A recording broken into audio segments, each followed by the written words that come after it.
Tonight, we begin with a question so old it almost feels too large to hold gently. How close was Methuselah to Adam?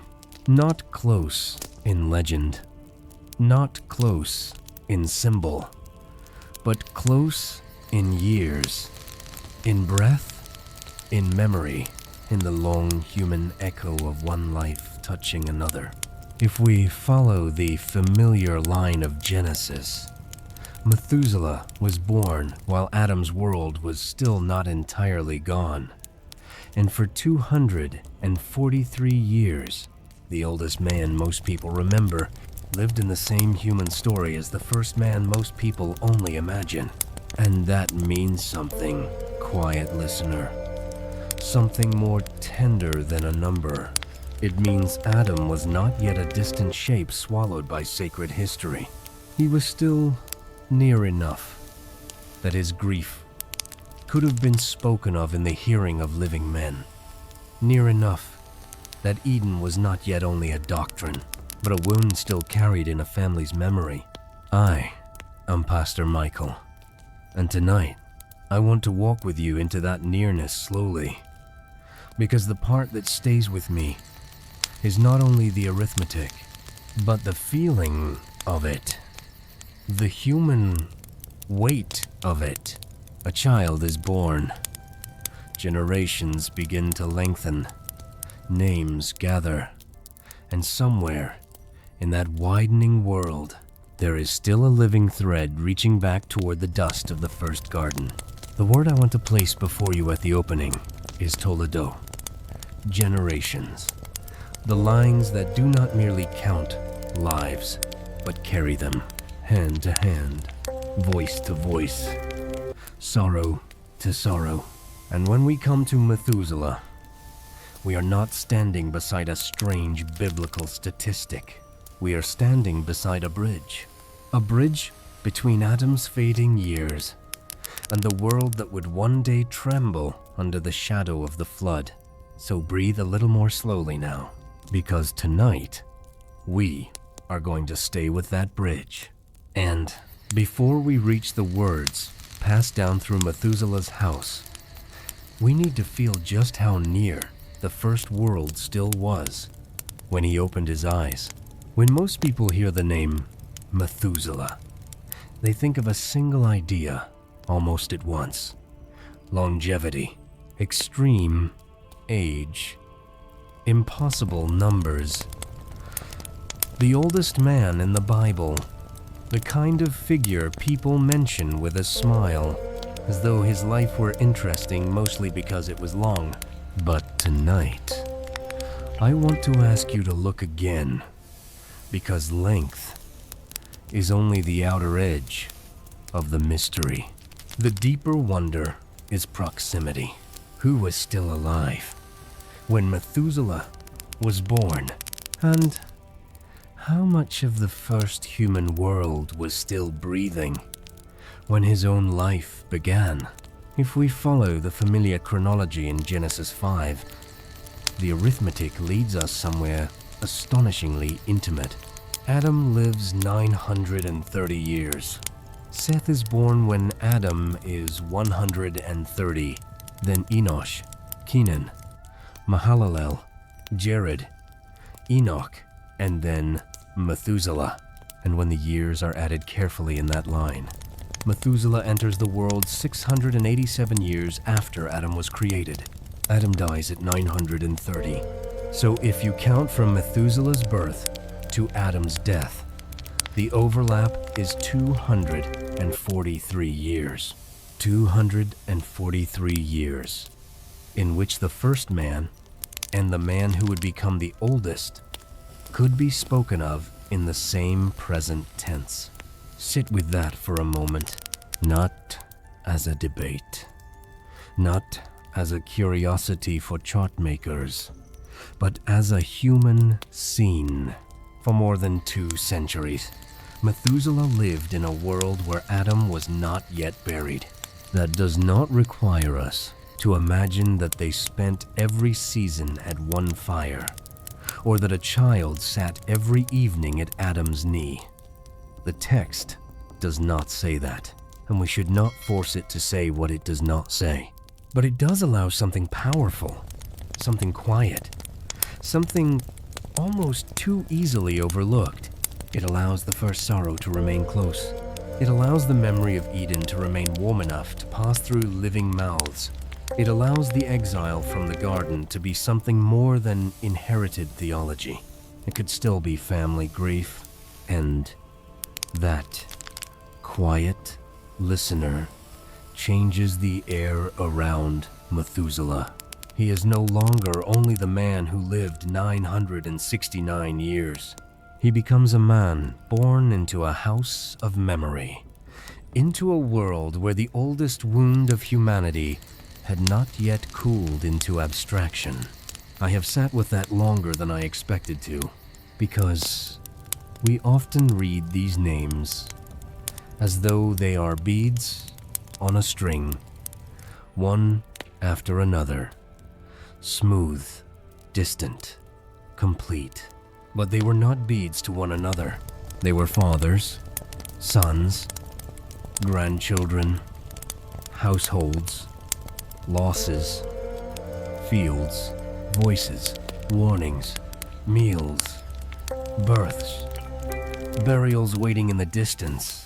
And if Adam is still alive for 243 years of Methuselah's life, then the world is not yet as far from the beginning as we tend to imagine. Creation is not ancient myth inside that family line. It is remembered nearness. The Hebrew word Toledot carries more than genealogy when it is heard slowly. It can mean generations, yes, but also the unfolding of what comes from what. The human sequence by which lives spill forward without severing the past. That matters tonight. Because Methuselah is not merely part of a list. He belongs to a chain of living transmission. And when a chain is still this short, what the first link suffered is felt more sharply by the later ones. Adam had known the garden only after losing it. He knew the ground after curse, the body after sentence, time after rupture. He knew what it meant to bury a son, to watch violence enter the human house through Cain and Abel, to live long enough to see sin not as a theory, but as multiplication. Now, imagine a young Methuselah growing up in a world where all of that was not yet ancient report, but recent ancestral memory.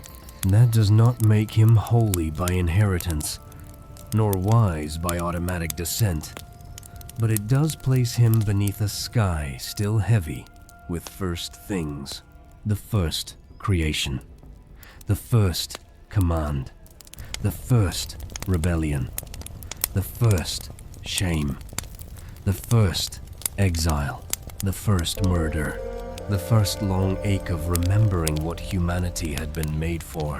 This is why the overlap matters. Not because big numbers impress the mind, but because they collapse distance. They make the ancient world less abstract, and the people inside it more frighteningly human.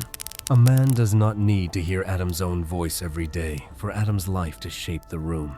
Sometimes a single living witness changes the weight of everything around him.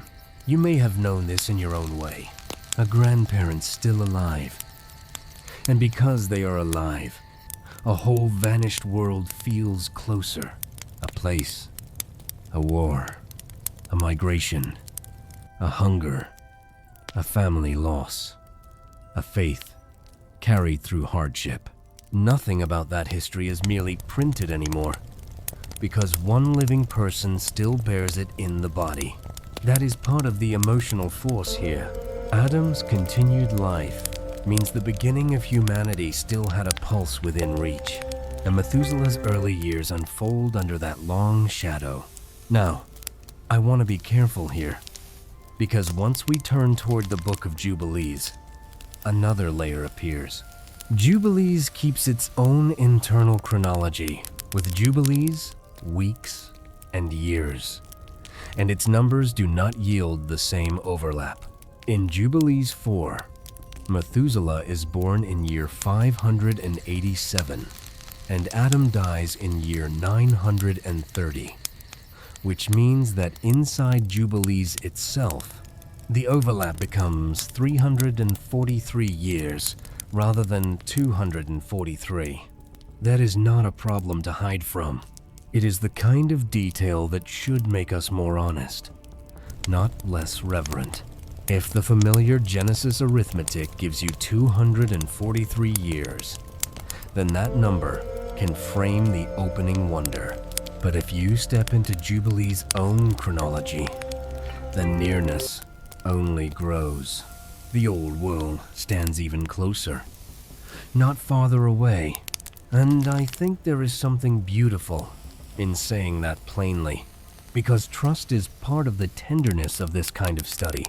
We do not need to exaggerate the text to feel its weight. The truth is already heavy enough, whether the overlap is counted through the Genesis line or through the internal structure of Jubilees. Methuselah belongs to a world still dangerously near its first father, and that means he stands in a rare position among the patriarchs. He is not first, and he is not final. He is in between, and sometimes the in-between figures carry more than we notice. The first man receives the beginning. Noah receives the flood, but Methuselah stands between beginning and judgment, between remembered Eden and approaching waters, between Adam's death and Noah's trembling generation. He is a hinge in the old story, a long-lived witness, stretched across worlds. And the more slowly I read him, the less he feels like a curiosity, and the more he feels like a keeper of pressure. Someone living beneath the accumulated weather of human memory. There is another reason this matters. When audiences hear titles about hidden words, lost records, Ethiopian preservation, there is always the temptation to rush straight toward the unusual line, the little-known detail, the piece that feels exclusive. And yes, we are going there, but if we arrive too quickly, we miss the human ground under it. Words handed down through Methuselah's house matter, because Methuselah himself stands where few others stood. He lives near Adam. He belongs to Enoch's line. He fathers Lamech. He stands behind Noah. He is close enough to the beginning, and close enough to the brink, that anything carried through him deserves our full attention. The ancient line of transmission preserved in Jubilees becomes powerful for exactly that reason. Noah later speaks of command and memory passing from Enoch to Methuselah, from Methuselah to Lamech, and from Lamech to Noah. That chain would already be striking on its own, but after you have felt the arithmetic of nearness, it becomes more than striking. It becomes intimate, because then you realize that when Methuselah stands inside that chain, he is not simply one old patriarch among many. He is a carrier whose life leans backward toward Adam and forward toward the flood. A man whose years touch both memory and warning. A man whose very existence narrows the distance between the first human sorrow and the later judgment that would wash the world. And I think that is why his name still lingers in the mind long after the list is finished. Not only because he lived long, but because his life formed a span wide enough to hold voices from the earliest generations, and narrow enough to pass them onward before the waters came. So, tonight, before we move to the inherited words themselves, let your mind rest here for a little while longer, with the number, with the nearness, with the thought that the world was once so young and yet already so wounded, that a single man could grow old while the first father of our race was still part of the living horizon. And in the next part, we need to step carefully into the place where this wonder becomes more than arithmetic. Because the Ethiopian witness does not grow strongest when it simply counts years. It grows strongest when it tells us what Methuselah's house refused to let die. Now we step into a place where careful reading matters, because once you move from the familiar arithmetic of Genesis into the internal chronology of Jubilees, the number changes, and I do not want to rush past that, or smooth it over, or pretend it is smaller than it is. I would rather place it before you plainly, the way a pastor should, and the way a reader of old texts must. If you count through Genesis as many listeners have learned to do, Adam remains alive for 243 years of Methuselah's life. But if you enter the world of Jubilees and let that book keep its own time, then the overlap grows, not by a little, but by a full century more.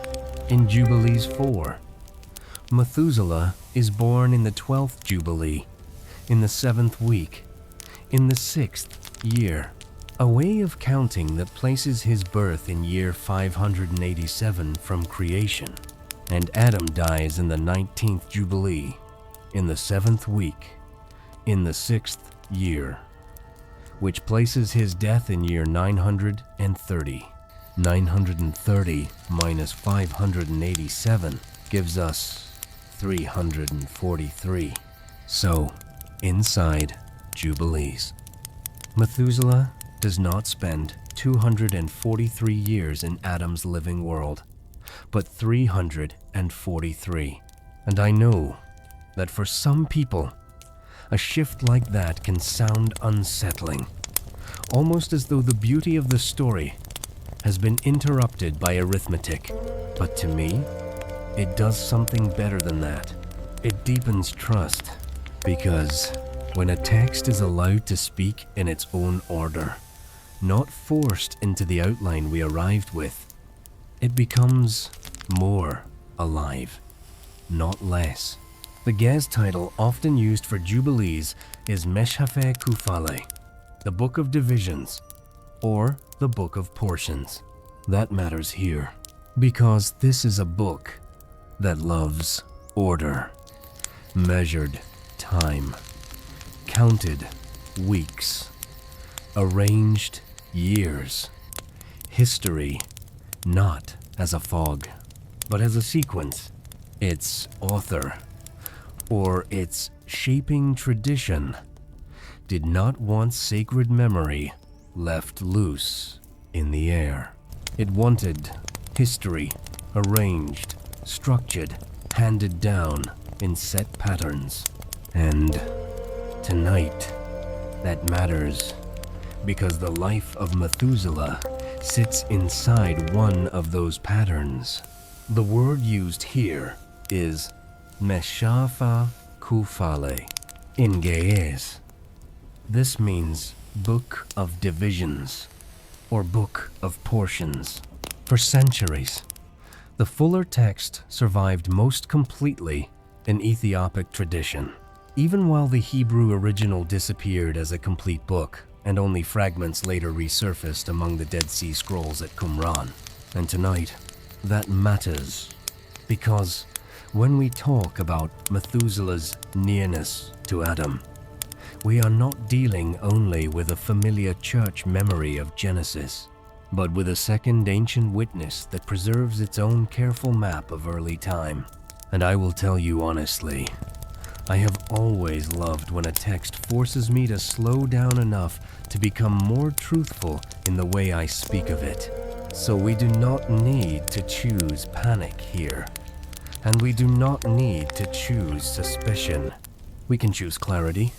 Genesis gives one frame of wonder, Jubilees gives another, and Strangely, both push in the same emotional direction.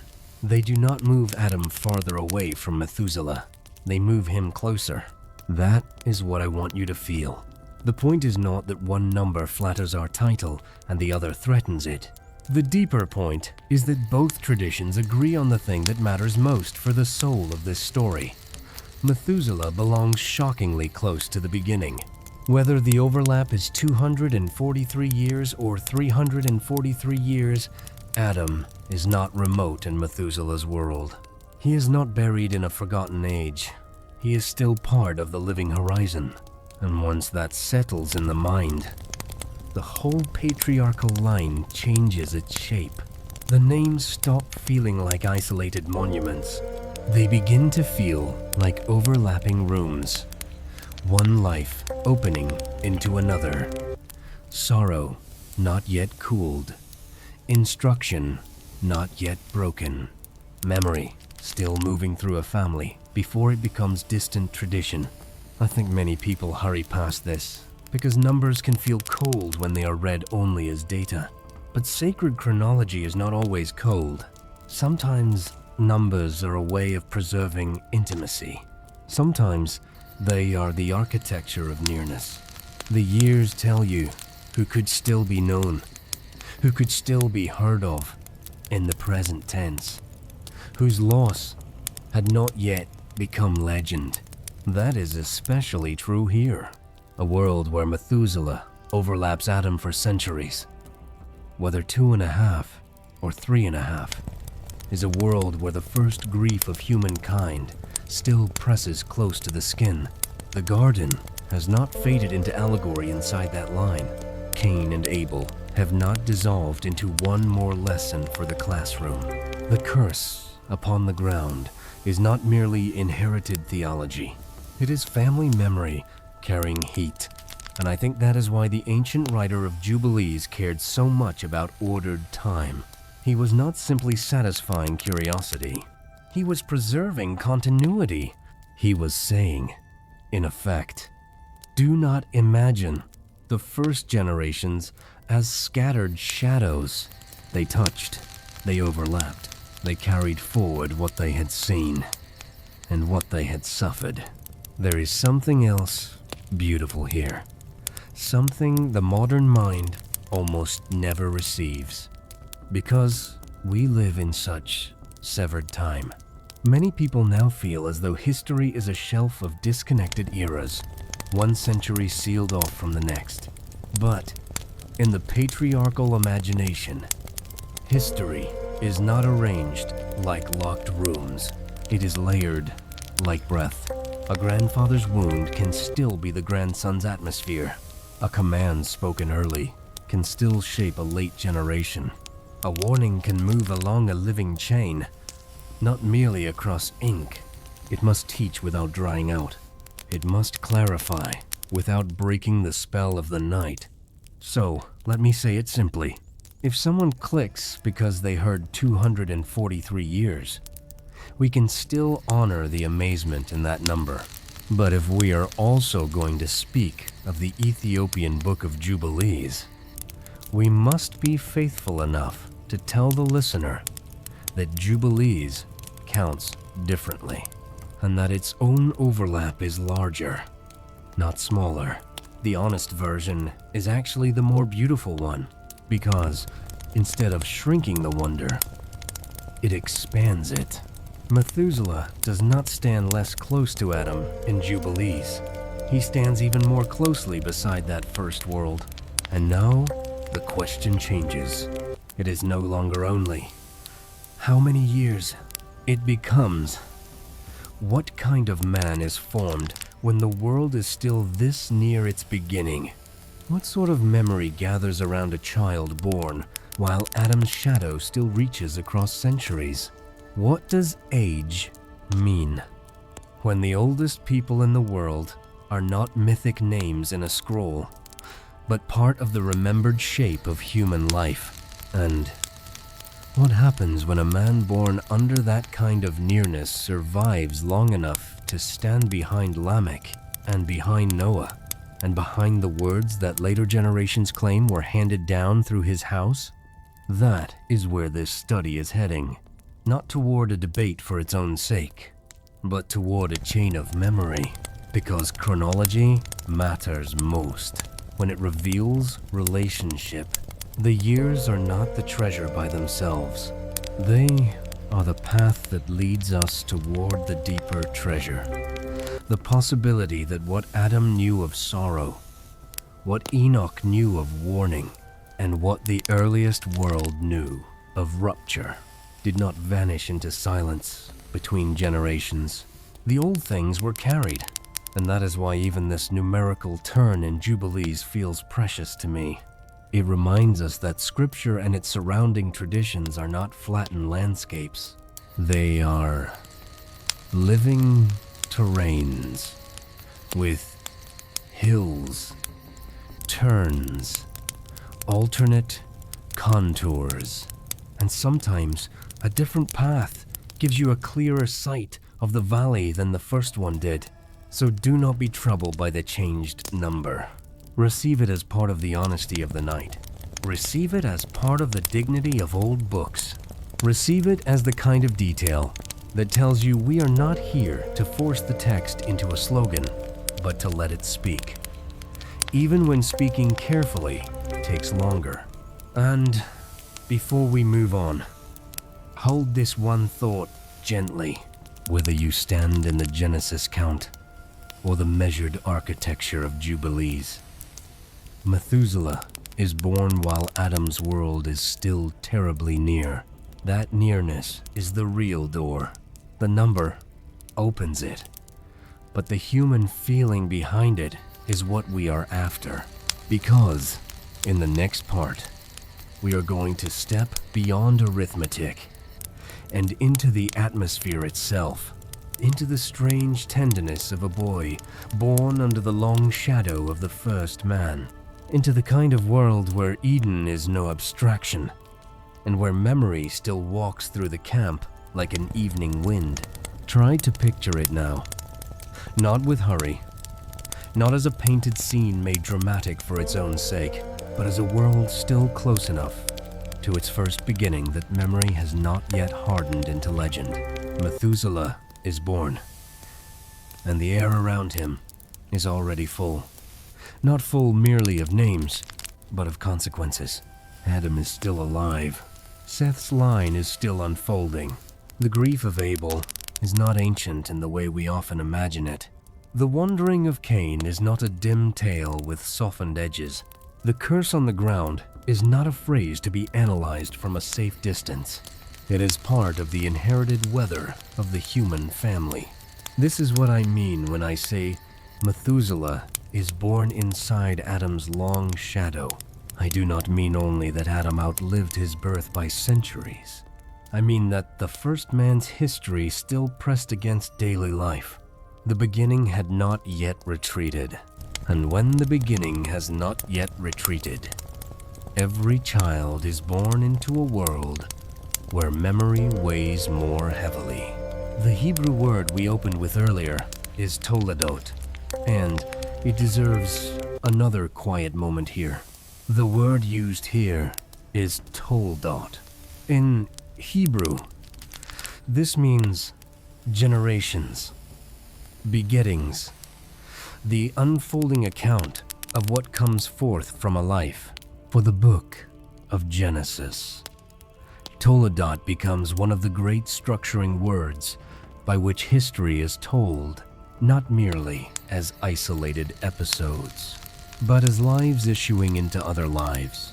And tonight, that matters, because Methuselah is not important only because he lived long, but because he stands inside a chain where what comes from Adam is still close enough to feel.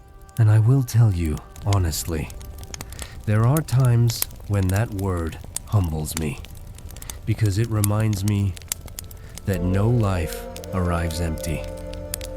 We all enter stories already moving. Methuselah entered one of the heaviest stories a human being could inherit. He was born into a world that still remembered what it had lost. That does something to the imagination. It means Eden is not yet merely a sacred origin. It is a remembered absence, a place no child in Seth's line had seen with his own eyes, and yet a place whose loss still shaped the speech of the old. I sometimes wonder what kinds of silences lived in those early households. Not only what was said, but what became quiet whenever certain names were spoken. Adam, Abel, Cain, the garden, the ground, the cherubim, the tree, the exile. Some sorrows become formal over time. Others stay personal for generations. This one, I think, stayed personal for a very long while. And that matters for Methuselah, because the human person is not shaped only by commands or by events, but by atmosphere, by what a household grieves, by what it repeats, by what it cannot say without lowering the voice. Methuselah is born into such an atmosphere, and if you let yourself feel that, even gently, he becomes more than a remote patriarch with a famous age attached to his name. He becomes a child of remembered loss, a man raised where the first father was still part of the horizon, where Enoch's holiness would one day mark the family line, where the moral fracture of the world was not inferred from history, but felt in the bones of ordinary life. I do not say that to make the early world sound theatrical. I say it because I think we often drain the humanity from these names by handling them too quickly. We move through them as though scripture were only climbing toward Noah, only hurrying toward flood, only using generations as stepping stones. But generations are never merely stepping stones in the heart of God. They are lives. They are households. They are rooms where children awaken and old people remember. And the moral atmosphere of the world is breathed in before it is understood.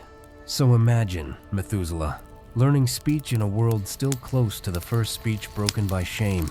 Imagine him learning labor on ground that carried the memory of curse, not as dogma, but as explanation for why everything good also came hard. Imagine him hearing stories not from printed records, but from mouths that themselves stood near mouths that had known the beginning. This is why the overlap with Adam matters so deeply. It is not there to fascinate only the mind. It is there to awaken sympathy, to let us feel how thin the membrane was between the first generations. In our world, distances stretch quickly. A century can feel unreachable. 2 centuries can feel like another planet. But in Genesis, and even more in the consciousness shaped by Jubilees, the earliest human ages remain strangely compressed. Not because time is short, but because lives are long and heavily interwoven. The result is a world in which continuity feels almost unbearable. Sin does not erupt and vanish. It accumulates. Memory does not fade quickly enough to let the family escape what it has done and what it has suffered. That too is part of Methuselah's inheritance. He is not born into innocence after innocence. He is born into continuation. And maybe that is why his story matters so much for weary modern hearts. Not because we know what it is to live 900 years, but because we do know what it is to inherit weather from a world that began before us. Many people lie awake carrying things whose beginnings were older than their own choices. Old griefs, family fractures, words spoken long ago, patterns of fear, memories that seemed to belong to someone else until one day they showed up in your own breathing. Methuselah's world is not identical to ours. Of course, it is not. But this much remains deeply human. No one is born outside a story already in motion. and some stories are so heavy that they can only be carried with reverence. That is the feeling I want to protect here. Not spectacle, not fantasy, reverence. Because if we keep reverence, then Methuselah's early life becomes almost audible. The scraping of tools, the evening smoke, the telling of names, the old men who are not yet myths, the children who grow up under histories they did not choose, the strange mixture of blessing and burden in being born close to the beginning. And in that atmosphere, Adam's continued life means more than chronology. It means the family of Seth cannot pretend that the fall is abstract. The first man still breathes. The first exile still lives. The first witness to paradise lost still occupies human time. I think that would make every conversation heavier. Not hopeless, but heavier. More serious. More watchful. More conscious that humanity had already stepped a very great distance away from what it was made for. Methuselah grows up there. He does not grow up in the fresh innocence of the first dawn. He grows up in the afterlight, beautiful in places, still touched by God, still capable of righteousness, yet unable to forget that the first home has been lost. And perhaps that is why the line of Seth matters so much in the scriptural imagination. It is not the line of perfect people. It is the line of carried memory, the line through which worship, warning, naming, and hope continue in a world already bent. Methuselah stands inside that line with unusual force because of where his years are placed. He is close enough to Adam to feel the beginning as near history, and close enough to Lamech and Noah to become a living bridge toward catastrophe. That is not an incidental role. It is a position of enormous pressure, and the more I think about it, the more moving it becomes. Some lives are remembered because of what they accomplish. Others are remembered because of what they connect. Methuselah belongs to the second kind. His years connect worlds. His lifespan narrows impossible distances. His place in the line keeps the first human sorrow from vanishing into rumor, and keeps the later warning from arriving without ancestry behind it. So before we go farther, let us honor that quietly. Let us not reduce him to a record in a list. Let us not flatten him into a novelty.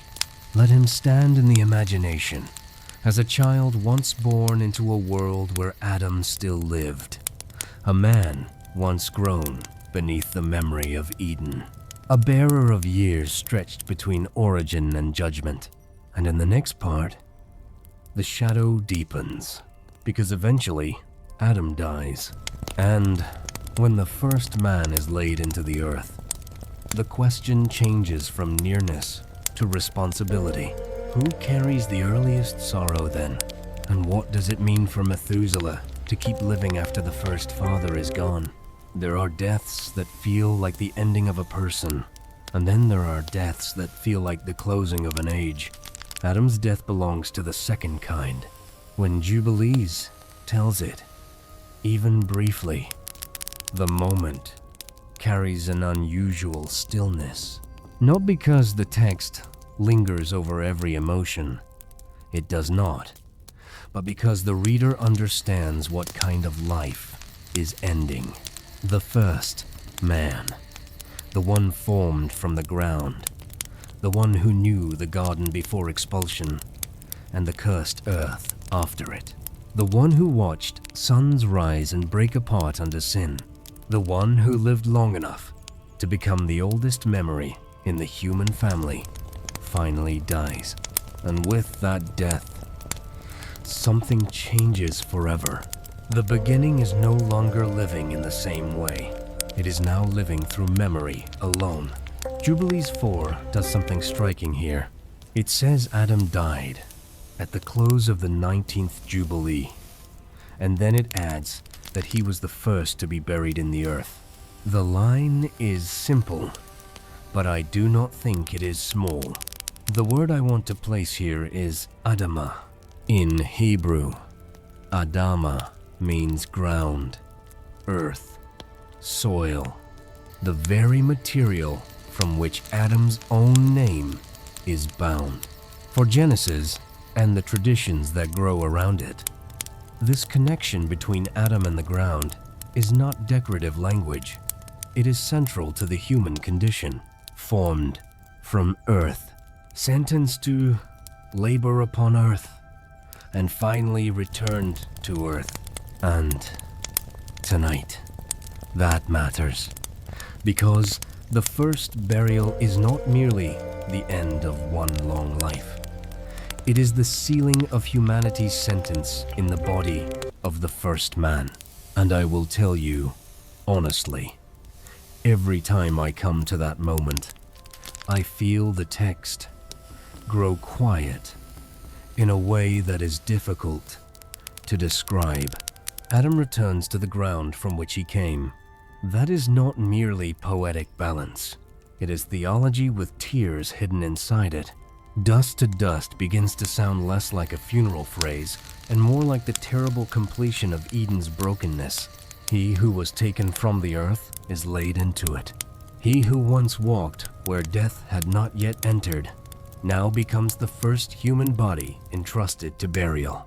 And if Methuselah is still alive, still watching history unfold after Adam's death, then Methuselah becomes one of the living heirs of that moment. Do not hurry by that. For all the centuries Adam remained alive. His continued presence kept the beginning strangely near. But once he is buried, the mode of nearness changes. Now the world must carry Adam without Adam. Now the earliest sorrow becomes transmitted sorrow. Now memory becomes a stewardship. A living witness is one kind of gift. An inherited witness is another. And often, the second is heavier. While Adam lived, people in Seth's line could still say, "The first man remains among us after Adam dies." They can only say, "We must remember what he means." That shift is immense. It is the difference between seeing a mountain on the horizon and carrying its story after the mountain has vanished into cloud. The ancient writer of Jubilees also adds another phrase, that Adam lacked 70 years of 1,000, because 1,000 years are as one day in the testimony of heaven. That is a solemn sentence, and a searching one. It pulls Genesis 2 and Adam's mortality into a larger interpretive frame. Adam does not complete the 1,000. He dies inside the day, as it were, under the judgment already spoken. Whether one presses that idea symbolically or literally, the effect is the same. The text wants us to feel that death is not accidental here. It is not random collapse. It is bound to the word that was spoken from the beginning. And this too would have shaped the world Methuselah inhabited. He is not merely a descendant after Adam. He is one of the humans who lived close enough to feel what Adam's death signified. The first burial would not have been just one family grief among many. It would have been a revelation of what human life had become. The ground that had already been cursed for Adam's sake now receives Adam himself. There is a terrible symmetry in that, and there is tenderness there too. Because burial is not only judgment, it is also care. The first man is not discarded. He is laid down. The earth that once brought him forth now becomes his resting place. I think that is why the line about being first buried in the earth stays with me. It is brief, yet it opens an entire field of feeling. Who dug that ground? Who stood near? How quiet was the day? What names were spoken over him? How long did the family stand afterward? Saying little, because no one knew how to speak at the edge of such a moment. Scripture does not answer all of that, and I do not want to invent what has not been given. But reverent imagination can still help us feel the weight of what the text has preserved. Adam dies. Adam is buried. The first father enters the ground, and the generations beyond him must go on breathing without his living presence among them. For Methuselah, that matters profoundly, because a man who has lived near the beginning now becomes part of the generation that must carry the beginning forward through memory, warning, and transmission. That is where his role begins to sharpen. He is no longer simply a child born beneath Adam's long shadow.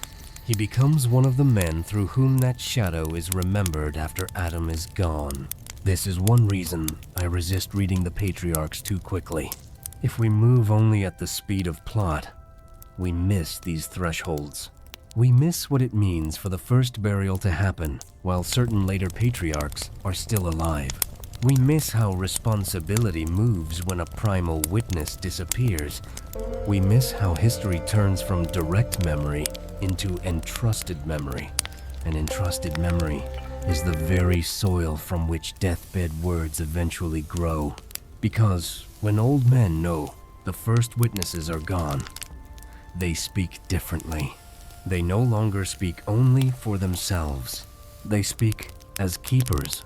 That is where Methuselah is heading. Not yet fully, but the path is becoming visible. Adam's death does not reduce Methuselah's importance. It increases it. Now the line must remember. Now the line must tell. Now the line must preserve not only names, but meaning. And that is exactly why the later statement in Jubilees about Enoch commanding Methuselah and Methuselah commanding Lamech and Lamech commanding Noah carries such power.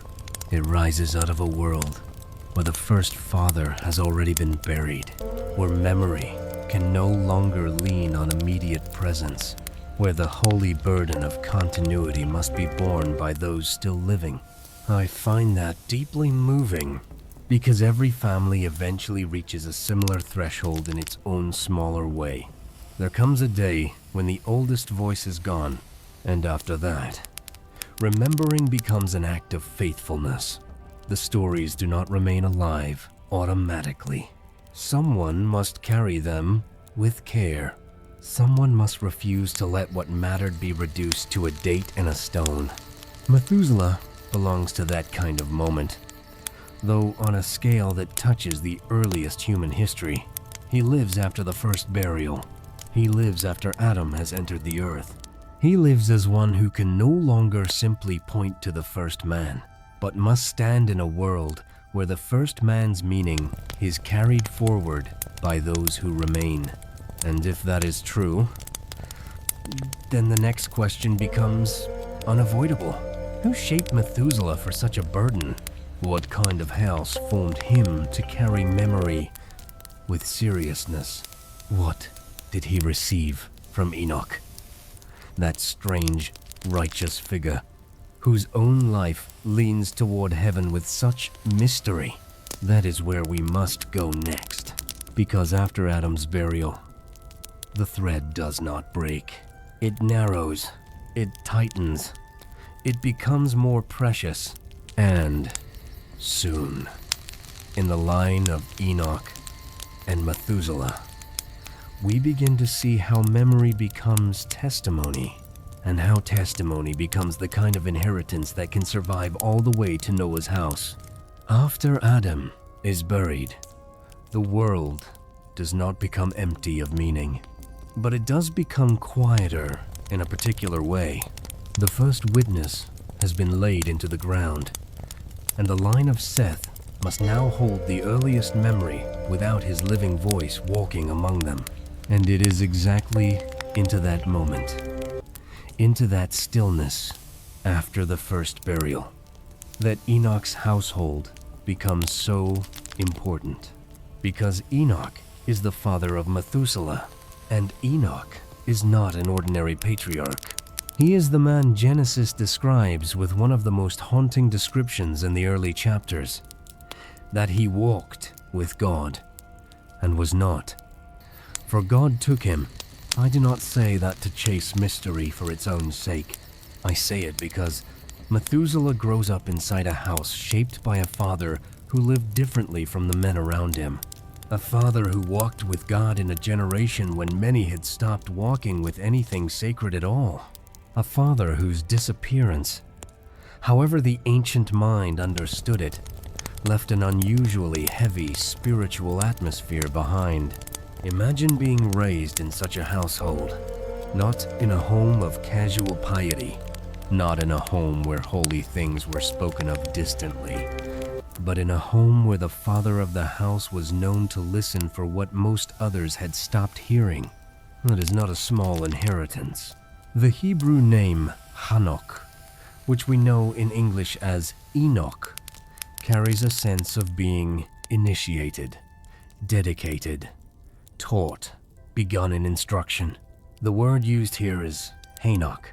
In Hebrew, it carries the meaning of dedication, of initiation, of a life set into instruction from its very start.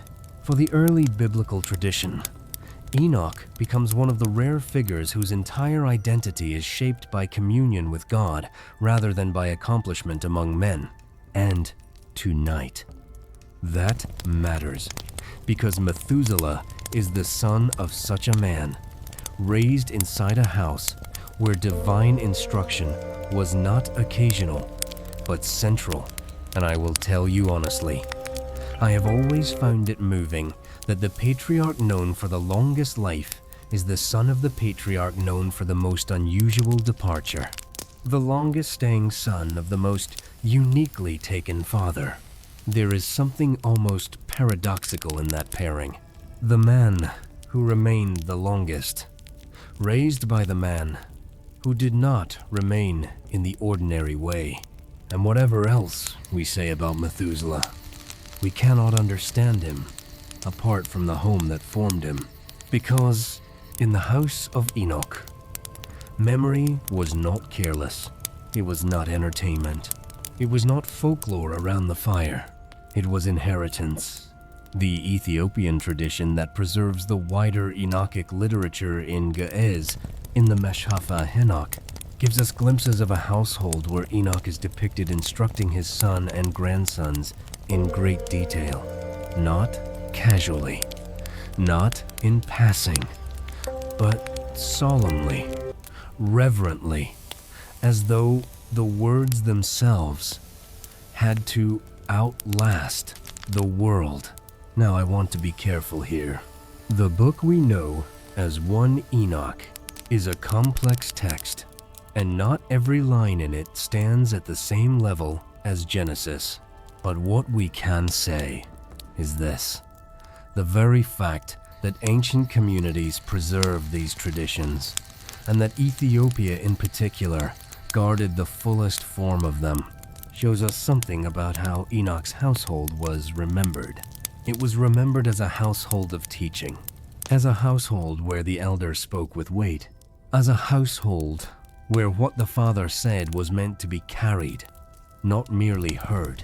That cultural setting matters for Methuselah, because long-lived men do not always become wise simply by accumulating years. Wisdom is shaped by environment, by example, by what is honored and what is dismissed in the home. Methuselah lived nearly 970 years, but the deeper shape of his life was set in those early decades inside Enoch's house. There, he learned what it meant to listen, to remember, to repeat what mattered without trivializing it. There, he watched his father conduct life as if heaven were paying attention. There, he was formed into someone who could later become a worthy link in a chain of transmission. I think this often gets missed in the way we read Methuselah. We treat him as a number floating in a list. But before he was a number, he was a son of Enoch, a boy raised by a man who was thought to be unlike most other men of his time. A boy who watched his father pray, study, warn, bless, weep over the world that was already turning toward violence. I want you to feel that, not as cinema, but as gentle texture, because that texture is what makes everything afterward make sense.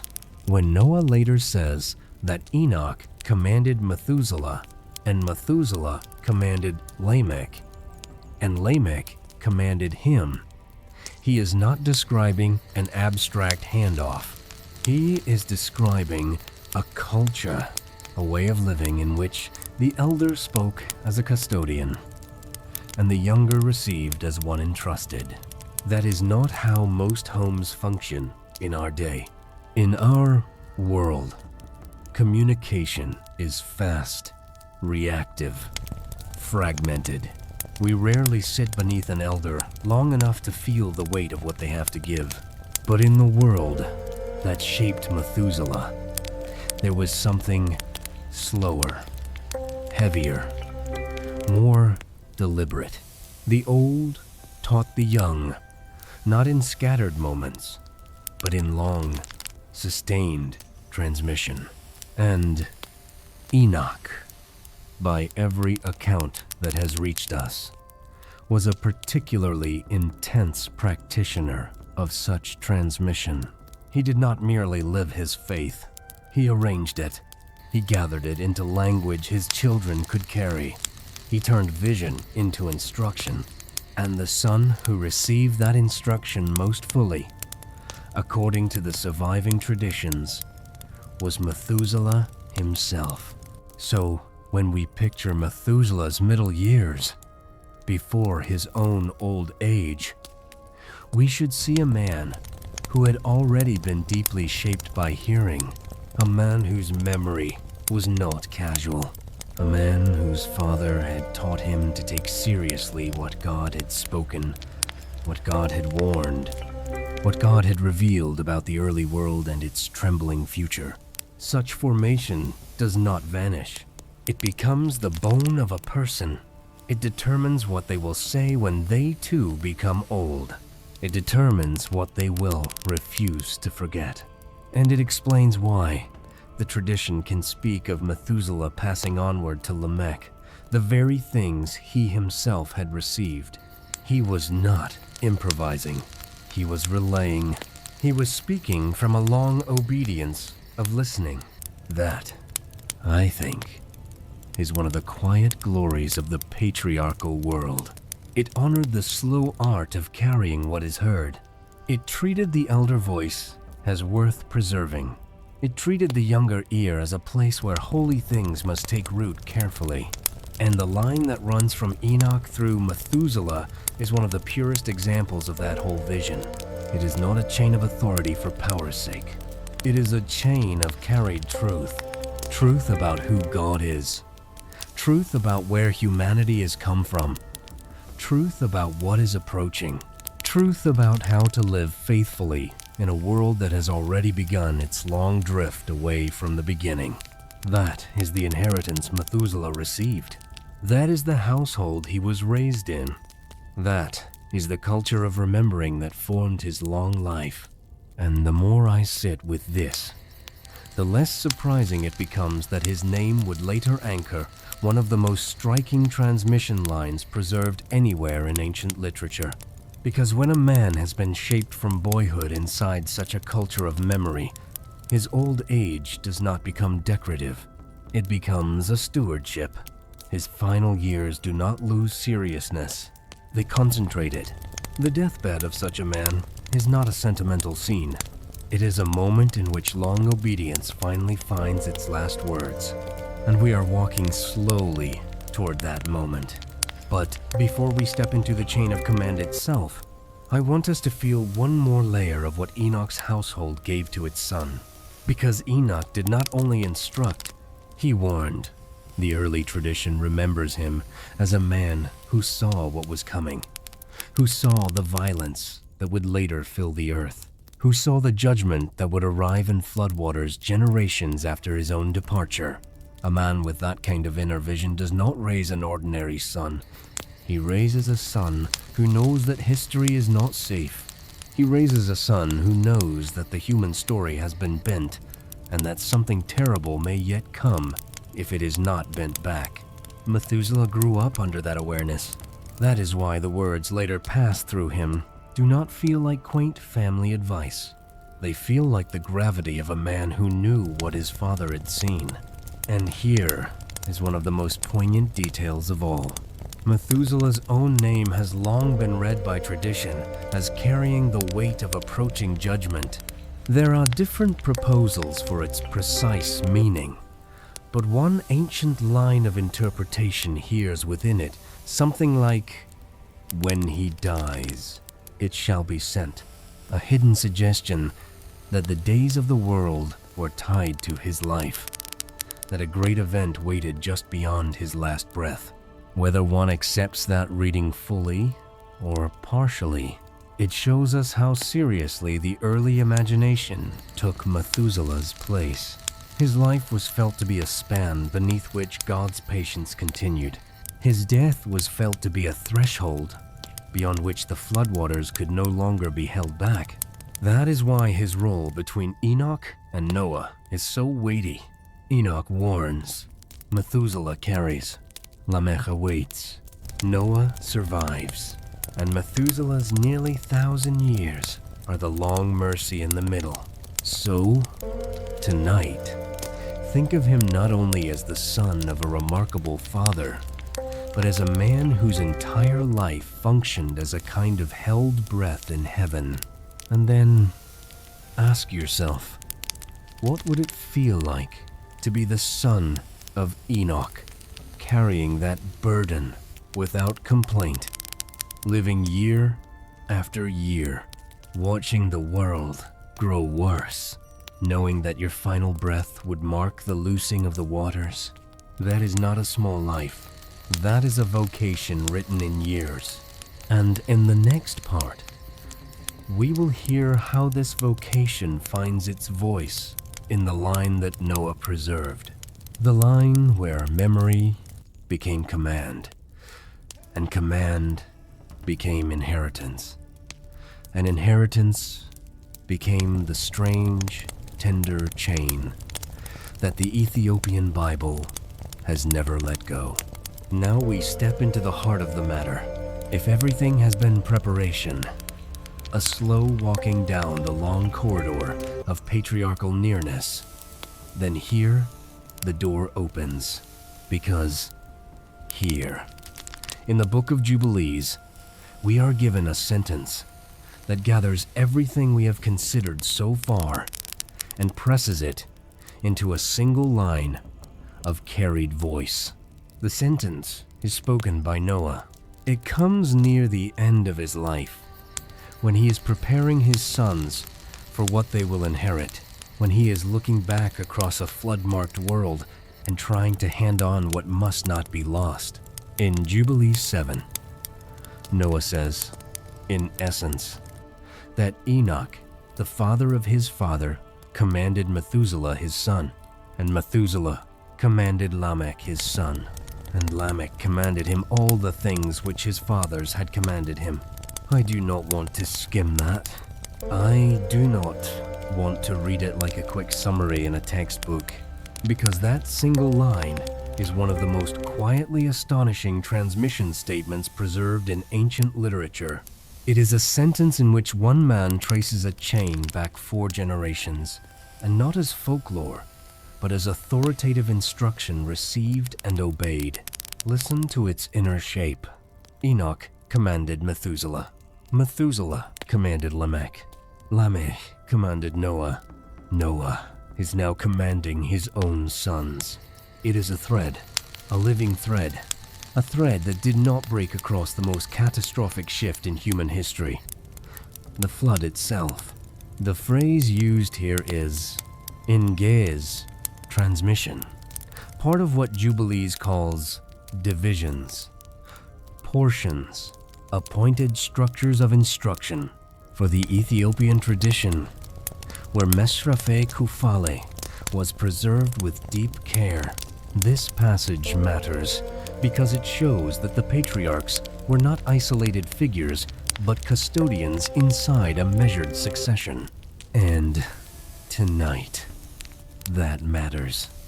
Because the very title of this video, and the very wonder of Methuselah's nearness to Adam, finds its sharpest meaning in this chain.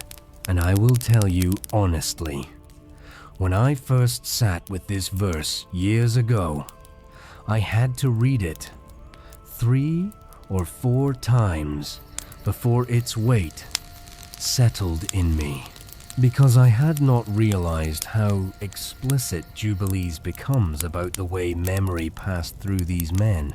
This is not vague tradition. It is named, it is sequenced, it is owned. Noah does not say, "My fathers." In some general sense, he names them. He places them in order.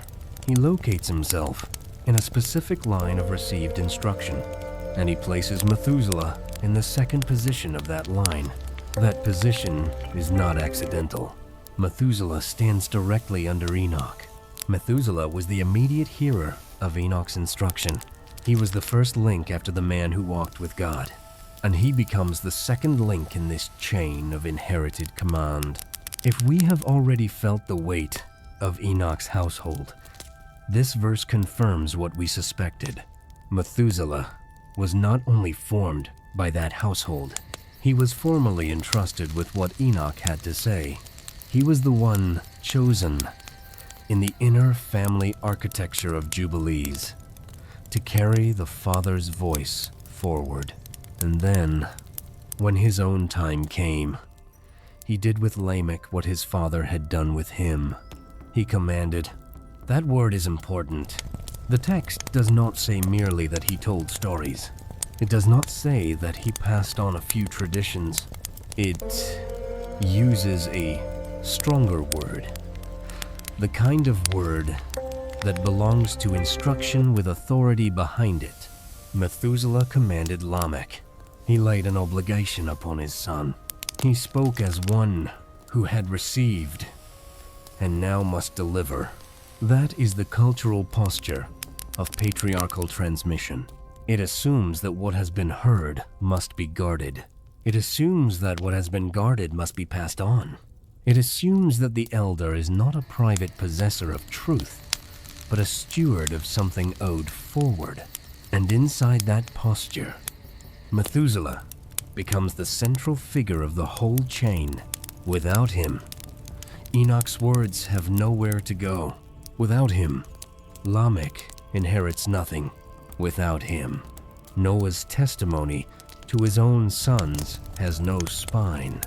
I find that quietly humbling, because we so often imagine that history is preserved by institutions, by councils, by libraries, by official scribes, and those certainly play their roles. But before institutions exist, history is preserved by households, by fathers and grandfathers and great-grandfathers who refuse to let what mattered fall into careless silence, by men and women who treat memory as a sacred duty. The chain Noah names is exactly that kind of memory. Not a memory locked in stone, a memory carried in mouths, a memory deposited in sons, a memory that survived because each man received it seriously enough to repeat it under his own name. That is why this passage feels so distinctly Ethiopic in its preserved voice.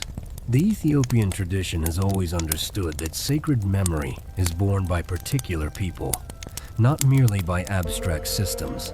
And Jubilees, preserved most fully in Ge'ez, reflects that understanding with remarkable clarity. When Noah names his fathers in sequence, The text is doing something that the Ethiopian church has continued to do across centuries. It is honoring the line. It is refusing to let the names dissolve into anonymous tradition.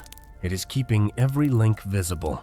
This is also why the question of Methuselah's nearness to Adam becomes so much more than arithmetic.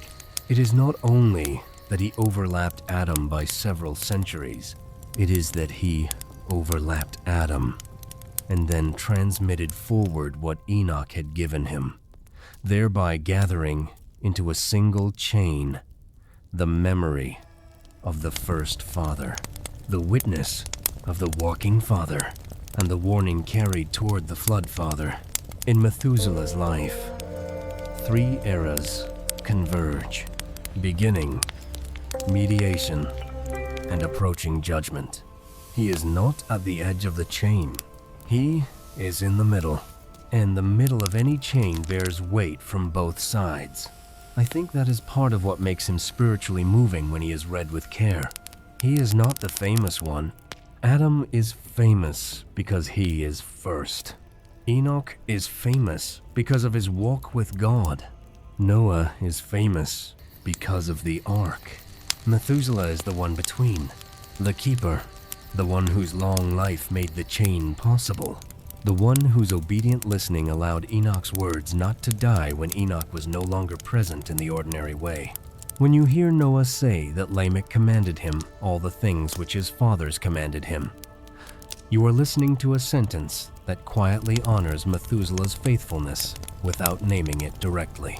Because Lamech could not have commanded what he had not received, he received it from Methuselah, and Methuselah had received it from Enoch.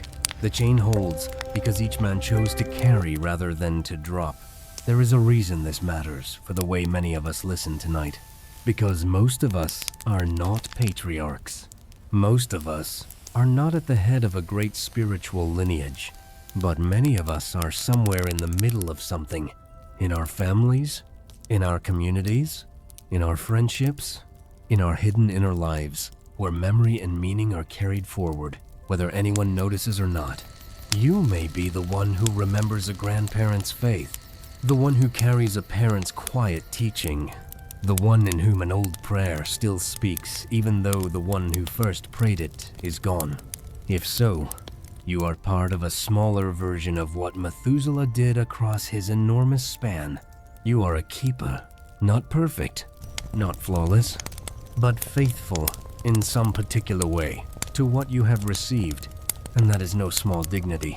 The chain in Jubilees reminds us that God's purposes often move through carriers more than through monuments, through quiet repetition more than through public spectacle, through old men and old women who refuse to forget, rather than through structures that take the credit. Methuselah is the prototype of that hidden glory. He stands inside the chain as a man whose obedience made transmission possible. And in the next part of the script, we are going to look at what kinds of words were actually being passed forward, what kinds of warnings, what kinds of commands, what kinds of memories were judged worth carrying through the catastrophe of the flood.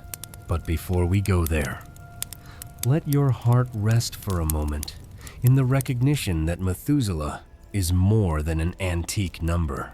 He is the still center of one of the oldest preserved chains of human transmission, a chain that begins in Enoch's walk with God, runs through Methuselah's long life, touches Lamech's gathering grief, and is finally received by Noah on the brink of the waters.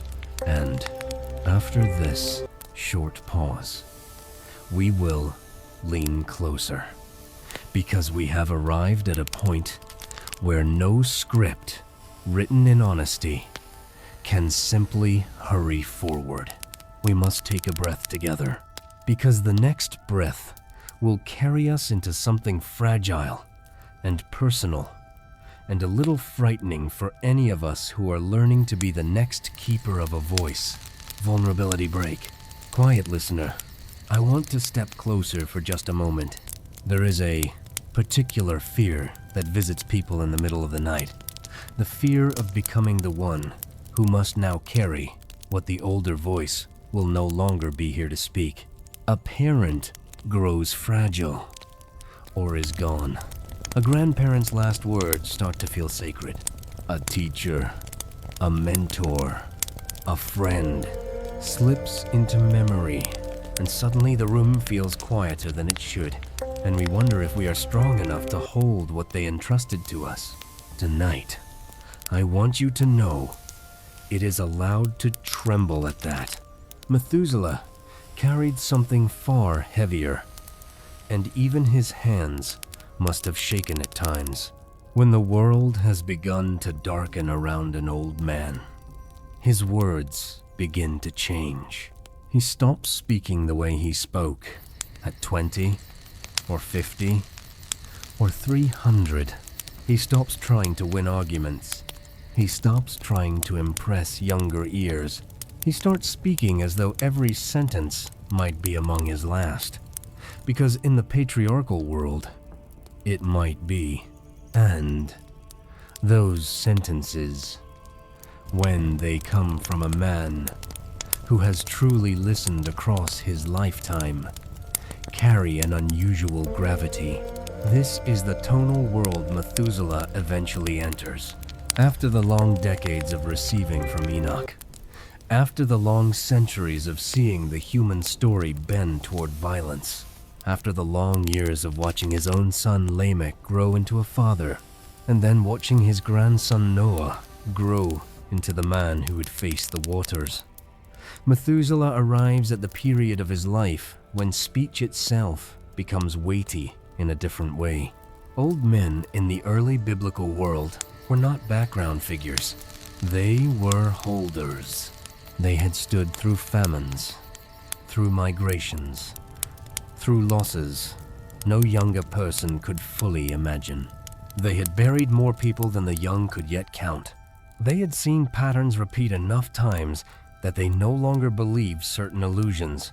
Their speech became sober without becoming bitter. And sober speech is one of the most undervalued treasures of the ancient world. The word used here is zaken in Hebrew. Zaken means an old man, an elder, one whose age has become a kind of office in itself. For the early biblical mind, an elder is not merely a person who has lived long, but one whose long living has become a public good, a memory others can lean on, a witness whose voice carries weight precisely because it has been earned through decades of seeing. And tonight, that matters because Methuselah is not only the longest-lived patriarch, he is the most concentrated elder in the antediluvian story, a man whose age has been distilled into the gravity of inherited speech. And I will tell you, honestly, when I think about old men who have carried serious memory, I find myself slowing down before I quote them, because their sentences are not arranged for entertainment. They are arranged because they cost something. Methuselah's last seasons must have had that quality. He had heard Enoch instruct him long before the world's violence reached its full weight. He had watched his own years stretch beyond ordinary human imagination. He had seen each generation grow, and in many cases fail, and in some cases hold. He had lived through the slow turning of a world toward the corruption that the flood would eventually answer. By the time he reached the end of his life, he was not an inexperienced elder. He was a man trained by centuries. And what such a man says when he speaks his final commands is not casual. It is not nostalgic. It is moral. It is directional. It is meant to keep something from being lost in a generation that has already started losing too much. This is part of what makes the chain in Jubilees so striking. It does not say only that Methuselah remembered things. It says that he commanded the same word, the same tone, the same posture as a man on the edge of departure, who knows that what he has received must not slip out of the world with his breath. That is the kind of speech that gathers in old men when the world is darkening around them. I have seen smaller versions of it in our own time. Old believers who become more careful with their words, near the end, not less. Old parents who repeat certain truths again and again to their grown children, not because they are forgetting, but because they are afraid the children will forget. Old teachers who keep coming back to one or two great themes near retirement because they have learned which themes still matter when the rest fade. That is the human shape of Methuselah's last seasons. Not loud, not theatrical, but persistent, quietly insistent that certain things had to be said, and said again, and entrusted again to younger hands. Inside Jubilees, we feel this shape even where the text is brief. Noah does not invent his own commands. He says he received what his fathers commanded him. That suggests that Methuselah's commands were not occasional remarks. They were definite. They were repeatable. They were the sort of speech a son could later quote in turn. That is striking. Many old men speak much, and yet leave little that can be carried forward. The truly weighty elders speak in such a way that what they say becomes portable. Their commands fit inside the next generation's mouth. Their warnings can be repeated without distortion. Their wisdom does not depend upon their own personality. It depends upon what they pointed toward. Methuselah belongs to that category of elder. His final words, whatever their exact content was, were able to be received, carried, and re-spoken by Lamech, and then again by Noah. That is not an accident of memory. That is the result of a long discipline of speech. The kind of discipline a man learns in a household like Enoch's. The kind of discipline that grows over centuries of choosing which thoughts deserve to be said with full seriousness and which thoughts can be allowed to pass. No. This should make us think gently about our own speech, not in a heavy way, not in a way that disturbs the night, but in a way that quietly honors what kind of words last. Many of us are surrounded by enormous amounts of language every day, words that fly past quickly, words that do not need to be remembered, words that are forgotten almost as soon as they are spoken. But every now and then, we encounter speech that lingers. Something a parent said once, something a grandparent whispered at a hospital bed, something an old friend said before they moved away, something we read once and could not forget. That kind of speech belongs to the same family as Methuselah's. It is the speech of a person who has lived long enough to know which sentences are worth offering. I think that is one of the unspoken gifts the patriarchs offer us. When they are read carefully, they were not unfamiliar with the weight of language. They knew that words could either preserve a household or drift like dust through it. And in Methuselah's case, the weight he gave to his own speech is part of what allowed memory to survive the flood at all. Because if Methuselah had spoken carelessly, Lamech would have received carelessness, and Noah would have received less than what reached him. But because Methuselah spoke with the gravity of a man trained inside Enoch's house, what came through him was strong enough to survive the most violent change in the human story. Think of that for a moment. The flood is not only a cleansing, it is also a kind of forgetting. It scrubs the surface of the world. It interrupts almost every continuity. Cities, fields, gatherings, homes, languages, daily routines. Almost everything is broken, and yet the chain Noah names in Jubilees holds, because some things were carried inside ark-bound mouths. Some words traveled through water without being lost. Some commands survived the worst rupture humanity had yet known. That is the silent victory of well-chosen speech. Old men who choose their words carefully sometimes save more than the young can imagine. And in that sense, Methuselah's deathbed words, whatever their exact content, did not stay inside the room where they were spoken. They traveled. They survived. They became part of the moral inheritance that walked onto the ark and walked off again on the other side. So, when we picture his last days, we should not picture them as small.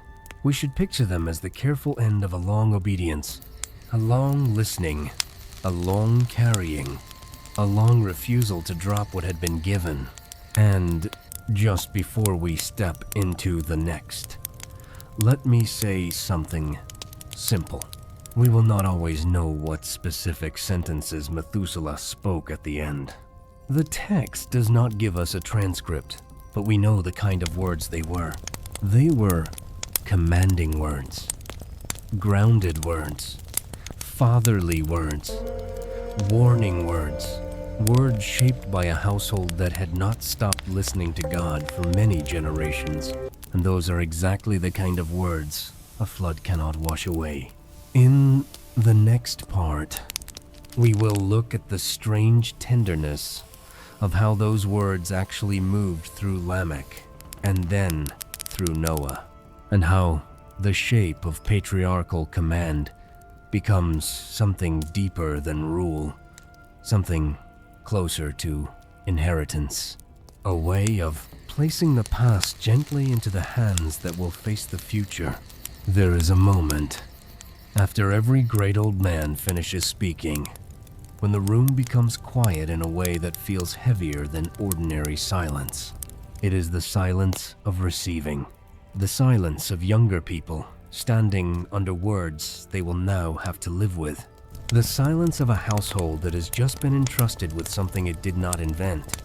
That is the silence in which Methuselah's commands eventually settled into Lamech, and the silence in which Lamech later passed them to Noah, and the silence in which Noah finally carried them onto a small wooden ark while the sky above him began to break.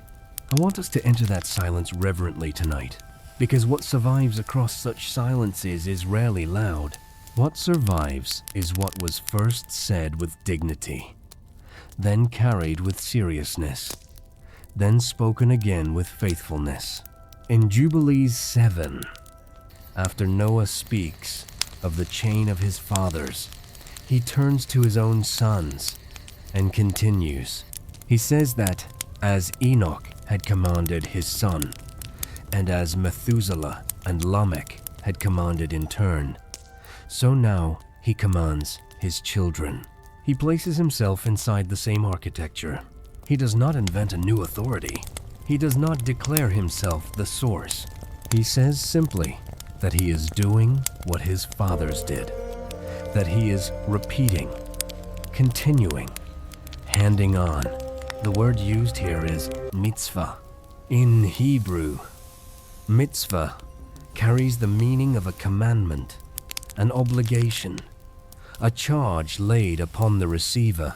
For the patriarchal world, a mitzvah is not impersonal law in the modern sense.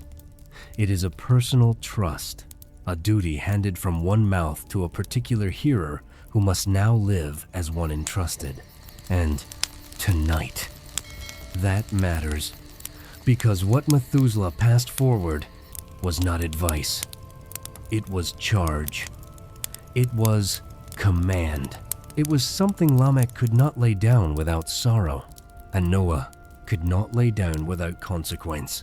And I will tell you honestly, I find this kind of speech almost lost in the modern world, because we have forgotten how to receive a charge without flinching, and many of us have forgotten how to lay one upon another without harshness. But the patriarchs knew how. They had grown up under it. They had watched their own fathers do it.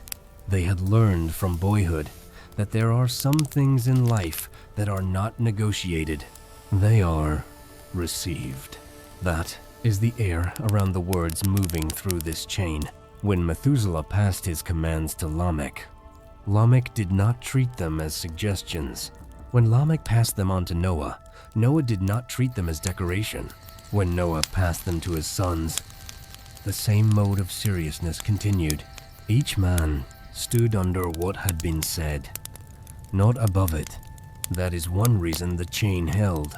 There is another reason that matters here, and it is harder to put into words. Methuselah's commands carried the memory of Adam's world inside them. I do not mean that he repeated direct quotes from Adam. The text does not say that, and we should not pretend it does. But the spiritual atmosphere, shaped by generations close to Adam, the awareness of beginning, of curse, of exile from the garden, of the seriousness of human moral life, was woven into what was passed forward. A man who has lived close to the first burial, and close to a father who walked with God, and close to the tightening shadow of approaching judgment, cannot speak commands as though humanity had never fallen. He must speak them as someone who knows what is at stake. That is exactly what Lamech and Noah received. Not abstract instructions, but warnings rooted in the long memory of what had already gone wrong, and what could yet go more wrong. And here is where the title of our study finds its full weight. The deathbed words of Methuselah, whatever their exact form, carried within them the inherited atmosphere of those 243 years near Adam. The first sorrow, the first exile, the first labor on cursed ground, the first burial, the first quiet realization that something had broken in the human heart and could not be repaired by human effort alone. These were not abstract concepts to Methuselah. They were close family memory. They were part of the texture of the world Enoch had taught him to take seriously. And when he commanded Lamech, and Lamech commanded Noah, and Noah commanded his sons, the long memory of that early world was riding inside the words. That is why the Ethiopian preservation of Jubilees matters so much at this point. Other traditions still preserve Genesis in many languages, but the longer, instructional voice of Jubilees, the one in which Noah explicitly traces the chain back through Methuselah and Enoch, has been most carefully held inside the Ethiopic canon. The Mäṣḥafä Kufale was not allowed to drift into oblivion in Ethiopia. It was copied, read, reverenced, and tied into the wider story of biblical memory. And because of that, a sentence like Noah's chain of commands has not been lost to us. It still speaks. It still tells us how the patriarchs understood their own moral history. It still allows us to picture Methuselah not only as a venerable name, but as a transmitter of inherited charge. That is no small gift to receive in the quiet of a sleepless night, because most of us are part of smaller chains in our own lives, and we sometimes wonder whether what we are carrying still matters. A grandmother's faith, a father's discipline, a mother's prayer, a teacher's warning, a friend's gentle sentence that lingered long after the friendship ended. These are not nothing. They are the small Methuselah-shaped bones of our own emotional and spiritual lives. We are also keepers in our way. We also carry memory that is older than our own life. We also pass things forward, whether we mean to or not. And the patriarchs invite us to do this consciously, with reverence, with gentleness, with the awareness that what we carry forward will one day become someone else's inheritance. There is one more layer worth holding tonight before we move on. When Noah finally stands on the new ground after the flood, and when he later assembles his sons and gives them his commands, he is not only acting as a survivor, he is acting as the heir of Methuselah. He is acting as the latest link in a chain that did not break. He is showing his sons how to be the next link, and in doing so, he silently honors his grandfather's deathbed faithfulness. Because none of what Noah says to his sons would be available without Methuselah's earlier obedience. Methuselah does not appear in the flood narrative directly. He dies. According to the traditional reading, in the very year the flood begins, and yet his presence is everywhere in what Noah passes forward. His voice is not in the wood of the ark, but it is in the words that travel inside it. I find that quietly moving. The man whose name is associated with the longest life is also the man whose voice continues into the post-flood world without ever stepping onto the boat himself. His length of life ends, but his transmitted speech does not. His body returns to the ground, but his charge keeps moving forward through Lamech and Noah and beyond. That is one of the gentlest images of immortality in early scripture. Not a body that does not die, but a faithfulness that does not stop speaking. A chain of command that does not collapse with the weakening of any one carrier. And that is why the Ethiopian tradition's careful preservation of these passages is more than antiquarian interest. It is fidelity. It is the same kind of fidelity that Methuselah himself practiced. The Ethiopic church chose to keep what others gradually set aside, not because it loved obscurity, but because it understood that some chains should not be allowed to disappear. Mäṣḥafä Kufale stayed. Mäṣḥafä Enoch stayed. The line that runs from Enoch through Methuselah, through Lamech, to Noah stayed. And tonight, in your hearing, it stays a little longer. So, as we move forward in the rest of this study, carry this with you. Methuselah's deathbed words were not closed inside one room. They walked. They survived. They reached Noah's sons, and, through manuscripts preserved in Jez, they have continued reaching listeners far beyond anything Methuselah could have imagined. We will lean specifically into the role of that Ethiopic preservation, and we will see how a community of faithful copyists became a kind of distant continuation of Methuselah's own listening posture, because the same spirit that kept his commands intact across 4 generations of patriarchs also kept them intact across thousands of years of careful Ethiopian guardianship. And before the next part begins, let your breathing soften just a little, because we are not yet at the sleep transition, but we are walking toward it on a path now lined with old voices, old commands, old words, still moving quietly through the night. There are some things that disappear, not because they were false, but because fewer and fewer hands remain willing to carry them. A text can fade that way. A memory can fade that way. A line of instruction can fade that way.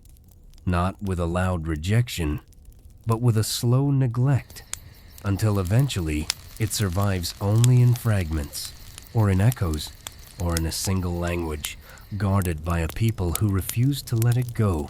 That is why the Ethiopian witness matters here. And I want to say that carefully, because I do not want Ethiopia to become decorative in this script, a dramatic accent placed on top of the real story. The real story is still Methuselah, Adam, Enoch, Lamech, Noah, and the chain of command that carried a world of memory across the flood. But the Ethiopian witness matters because it is one of the chief reasons that chain still reaches us in this fuller form tonight. Without that witness, many listeners would know Genesis. They would know Adam. They would know Noah. They might know Enoch by rumor, but they would not so easily hear Noah himself naming the line, Enoch to Methuselah, Methuselah to Lamech, Lamech to me. That surviving clarity comes to us through preservation, through scribes, readers, priests, monks, communities, generations of guardians who believed some books were worth carrying even when the wider Christian world narrowed its shelf. The word used here is gez. In the Ethiopian tradition, gez became the classical sacred language in which texts like Mäṣḥafä Enoch and Mäṣḥafä Kufale were copied and preserved for centuries. While the complete Hebrew originals of these works were no longer available in ordinary circulation, Ethiopian Christian communities continued transmitting them in a living manuscript culture, especially in monastic settings where sacred books were read as inheritances rather than curiosities. And tonight, that matters. Because the very passage that gives Methuselah his fullest moral place in this story has reached the modern ear through that faithful chain of preservation. And I will tell you honestly, there are moments when I think the Ethiopian scribes understood Methuselah more deeply than many modern readers do. Because they practiced in ink what he practiced in speech. They carried forward what they had received. That is the connection I do not want us to miss. Methuselah carried Enoch's words to Lamech. Lamech carried them to Noah. Noah carried them to his sons.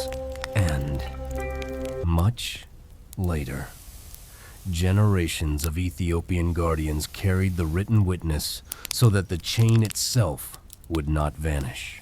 Different centuries, different burdens, same posture. Receive, preserve, transmit. There is something beautiful in that correspondence. It means this is not only a story about ancient men, it is also a story about later hands that quietly sided with memory, hands that copied lines by lamplight, hands that darkened parchment with ink because they believed old words still had life in them, hands that did not treat the extra-biblical edges of sacred tradition as disposable simply because other centers of power had grown more selective. We have all benefited from that kind of hidden faithfulness more than we usually know. Most people who open a modern Bible or read an ancient text in translation think first of authors, prophets, apostles, maybe councils, maybe translators. They do not often think of the many unnamed keepers in between. But history survives because of in-between people, because of copyists, because of quiet custodians, because of communities who do not let inheritance become waste. This is why I keep returning to the image of the chain. It is not only a patriarchal chain inside the narrative, it becomes a civilizational chain outside the narrative as well. The words live because someone else later understood their weight, and Ethiopia understood that weight with unusual seriousness. When people speak of the Ethiopian Orthodox Tewahedo tradition, they often mention the broader canon, the long retention of texts like Enoch and Jubilees, the sacred use of Ge'ez, the highland monasteries, the resilient manuscript culture. All of that matters, but tonight, I want to keep it close to Methuselah. I do not want a lecture on church history detached from the title's promise. So, let me say it this way. The Ethiopian witness matters because it keeps Methuselah from collapsing back into a mere number. It lets him remain a voice-bearing figure. It lets him remain a man in the middle of a named transmission line. It lets his old age keep its moral contour. And that is not a minor gift, because if Methuselah is remembered only for longevity, he becomes almost unreal. But if he is remembered through Jubilees as a commanded and commanding link between Enoch and Lamech, then he becomes deeply human, a son, a father, a receiver, a transmitter, a dying elder whose words do not die with him. That fuller shape has been preserved for us in great part by the Ethiopian witness. There is another layer here as well, one that makes the whole thing feel almost providential. The Ethiopian tradition did not preserve these texts in a sterile archive cut off from devotion. It preserved them in worshiping communities, in places where scripture was heard aloud, where prayer shaped the atmosphere around the page, where the past was not merely studied but inhabited. That matters to me, because it means Jubilees and Enoch did not survive only as museum pieces. They survived in a religious world that still believed hearing mattered. And that again feels close to Methuselah. What did he do, if not hear, and then carry what he heard? What did the Ethiopian guardians do, if not hear, and then carry what they had received? The resemblance is quiet, but strong, and I think it adds tenderness to the whole story. It means that the voice moving from Enoch to Methuselah to Lamech to Noah did not simply end in the ancient world and then get rediscovered by modern scholars as a dead curiosity. It kept traveling through a believing tradition, through liturgical memory, through faithful handling, through centuries in which the page remained alive to the people touching it. That is how sacred things survive most beautifully, not merely by being stored, but by being loved. I have often thought that some of the most important guardians in history are those who never imagined themselves important at all. A monk copying a line, a priest reading from a manuscript, a community deciding that a book still belongs among its holy witnesses, a teacher repeating what was handed down, rather than replacing it with whatever happens to sound modern. These are not glamorous acts. But then again, neither was what Methuselah did. He did not build an ark. He did not become the first man. He did not vanish into heaven the way Enoch did. He remained, and he carried. That is why Ethiopian preservation feels so spiritually fitting to his story. It is the preservation of a carrier by carriers. The phrase sometimes used for sacred books in many traditions points towards something not merely informative, but entrusted. And entrusted things ask for a particular kind of person, not always brilliant, not always famous, but patient, exact, loyal, willing to spend long years on what others might not notice. Those are Methuselah-like qualities. And they are also manuscript guardian qualities. Perhaps that is why this matters more than some listeners may expect. It reminds us that the story did not survive accidentally. The world forgot many things. Whole cities vanished. Languages shifted. Empires rose and broke. Libraries burned. Borders changed. And still, in the highlands of Ethiopia, texts continued to be copied in a sacred language, whose very script became a vessel. Gaze letters carried lines that would otherwise have reached us only in fragments. And because they did, Methuselah can still stand before us not as a shadow, but as a bearer of transmitted charge. There is a small ache in realizing how close we have come to losing so much of the old world. And there is also comfort in realizing how much was still kept. Not everything vanished. Not every witness was silenced. Not every old line disappeared into dust. Some survived, because human beings chose faithfulness over neglect. In the next, I will show us why that matters, even more than manuscript history alone can explain. Because once the Ethiopic witness has kept the chain visible, we are able to see something startling in Noah himself.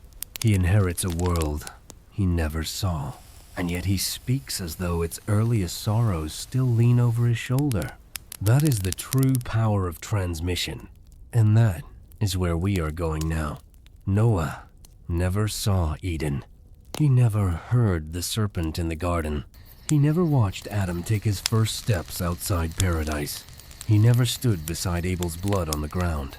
He never watched Cain walk away, marked by violence. He did not see the first burial, and he did not know the first world with his own eyes.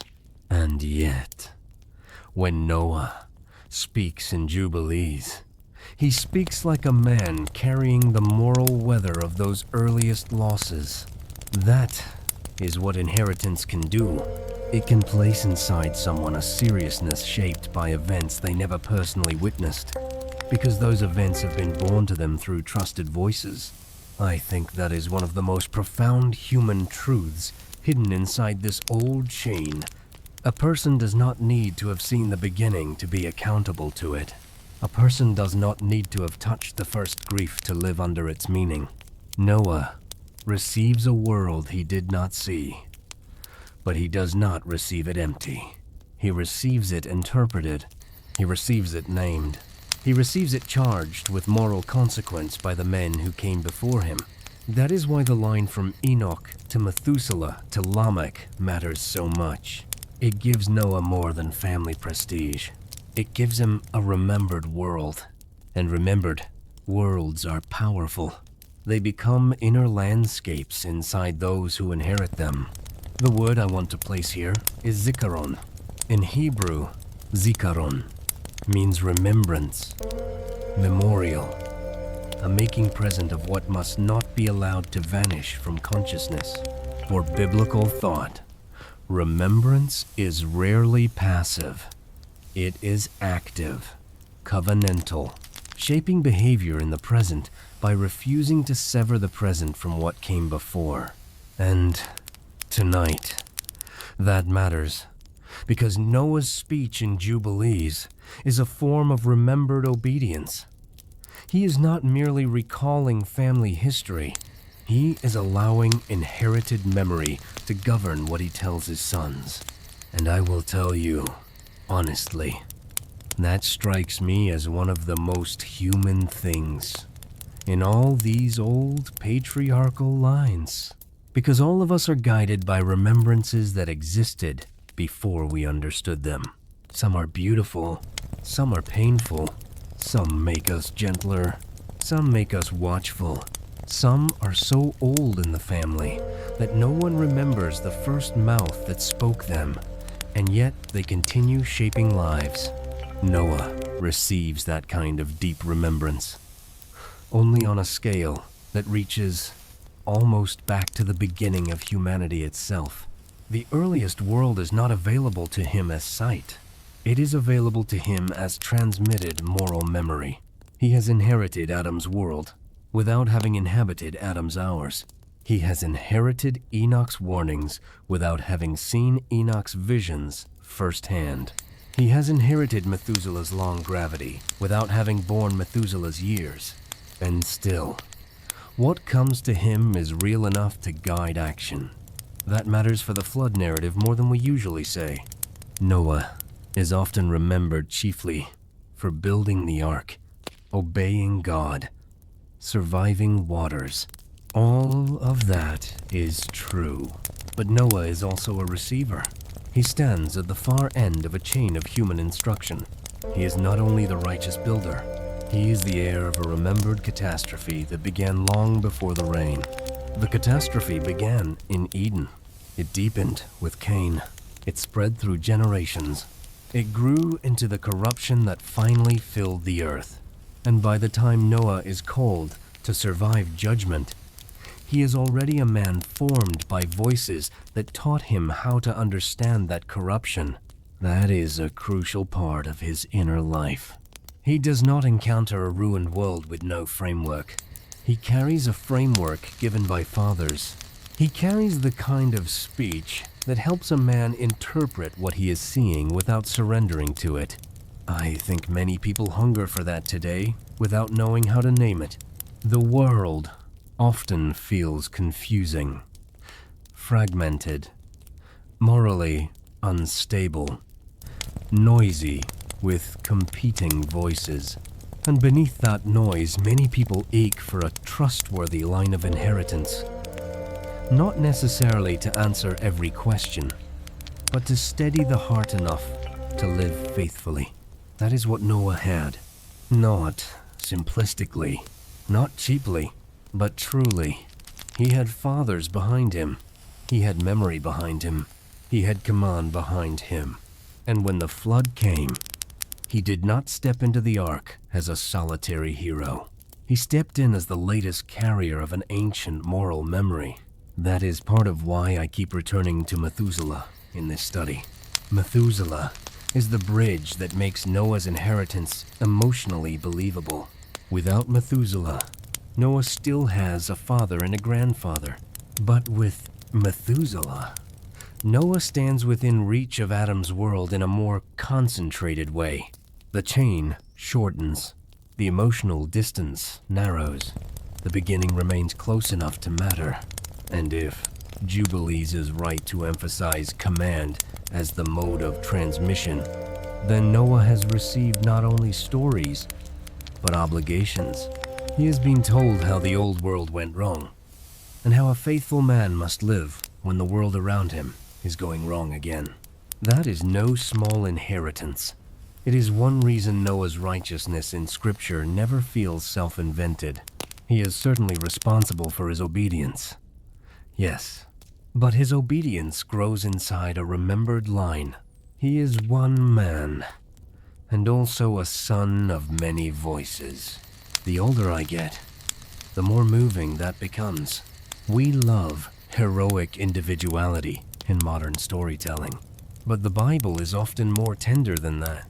It lets people be singular and still deeply formed by others. It lets obedience be personal and still inherited. It lets righteousness emerge in a man who has been prepared by remembered speech. Noah is like that, and I suspect that is one reason his words to his sons in Jubilees feel so weighted. He is not improvising wisdom after surviving disaster. He is handing forward a pattern older than himself. He is making sure the ark does not preserve bodies only, but meaning. What good is survival if memory drowns? What good is new ground if the old warning is forgotten? What good is a covenant after the flood if the generations that follow do not understand the moral history that made the flood necessary? Noah knows this, and because he knows it, he speaks, he commands, he remembers. He places the old world into the hands of sons who never saw it, just as it had once been placed into his own hands by fathers who did. There is something almost unbearably tender in that. A man standing after the waters, carrying forward a world that no longer exists. A man whose grandchildren will know Adam only as a name, Enoch only as a wonder, Methuselah only as a memory, and yet whose moral lives may still depend on what those names have been made to mean. That is the dignity of inheritance when it is handled well. It keeps the dead from becoming useless. It lets vanished worlds continue warning the living. It turns memory into mercy. And now, as we move toward the end of the pre-sleep study, we come to the sharpest emotional edge of all. Because if Noah is heir to a world he never saw, then Methuselah becomes the last great human nearness before the waters. The final living span in which Adam's memory, Enoch's instruction, Lamech's sorrow, and Noah's future all still touch one another. To the threshold itself, to the last human nearness before the flood closed over the old world, there comes a point in every old story when all the lines begin drawing close to one another. The beginning, the warning, the burden, the inheritance, the coming judgment. What once seemed spread across many generations suddenly gathers at one threshold. That is where we stand now, at the edge of the waters, and at the edge of Methuselah's final significance. If Adam is the first man, if Enoch is the walking man, if Noah is the surviving man, then Methuselah is the nearing man, the man in whom impossible distances draw close, the man whose life leans backward toward Adam and forward toward the flood with a quiet tension no other patriarch carries in quite the same way. This is why his deathbed gravity matters. Not because we possess every syllable he spoke, we do not, but because the structure of the tradition tells us who he was at the edge of the end. He was the carrier still standing, the elder still holding the line, the old man whose received command had not yet failed. And, according to the traditional reckoning, he dies in the very year of the flood. What a terrible nearness that is. The long life ends, and the waters are at the door. The held breath of the ancient world finally releases. The patience stretched across centuries comes to its limit. The man, whose years had bridged Adam and Noah, falls silent. And almost at once, the old world begins to disappear beneath judgment. I have never been able to hear that without slowing down, because it means Methuselah does not merely belong to the early story in a vague way. He belongs to the final human closeness before rupture. He is the last great span of continuity before almost everything breaks. That makes his role far more than numerical. It makes his whole life feel like a mercy extended, year after year, decade after decade, century after century. The old world is still given time. Enoch's son still lives. Adam's remembered world is still near. Lamech still has a father. Noah still has a grandfather behind him. The line still holds. And then, at last, the line narrows to the smallest possible opening, and judgment comes. The word I want to place gently here is teba. In Hebrew, teba is the word used for the ark. Not a ship in the ordinary sense, but a vessel of preservation, a container of life carried through judgment. For the flood story, the teba is not only wood and pitch, it is the place where continuity survives rupture, where what will remain of the human world is gathered and borne through the waters. And tonight, that matters, because before the teba can preserve Noah's future, Methuselah's life has already been preserving Noah's past, holding together the remembered world that Noah will carry into the ark in moral form. And I will tell you honestly, that parallel has stayed with me for years, because it means Methuselah himself becomes almost ark-like, a human vessel of continuity before the wooden vessel ever rides the flood. I do not mean that carelessly. I mean that his years hold together what would otherwise have drifted too far apart. Adam's memory, Enoch's warning, Lamech's reception, Noah's inheritance. All of it is born for a long while inside one life. That is what makes him so moving to me. He is not dramatic in the way Noah is dramatic. He is not luminous in the way Enoch is luminous. He is not primal in the way Adam is primal. He is patient, and patience is sometimes the holiest burden of all. To remain, to carry, to receive without altering, to pass on without dropping, to hold a world together long enough for the next generation to know what it has inherited.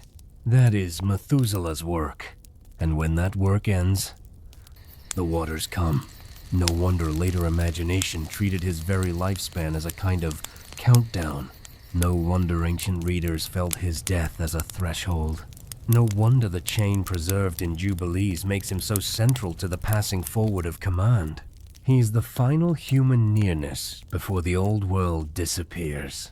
That is why I wanted us to spend so long with him tonight.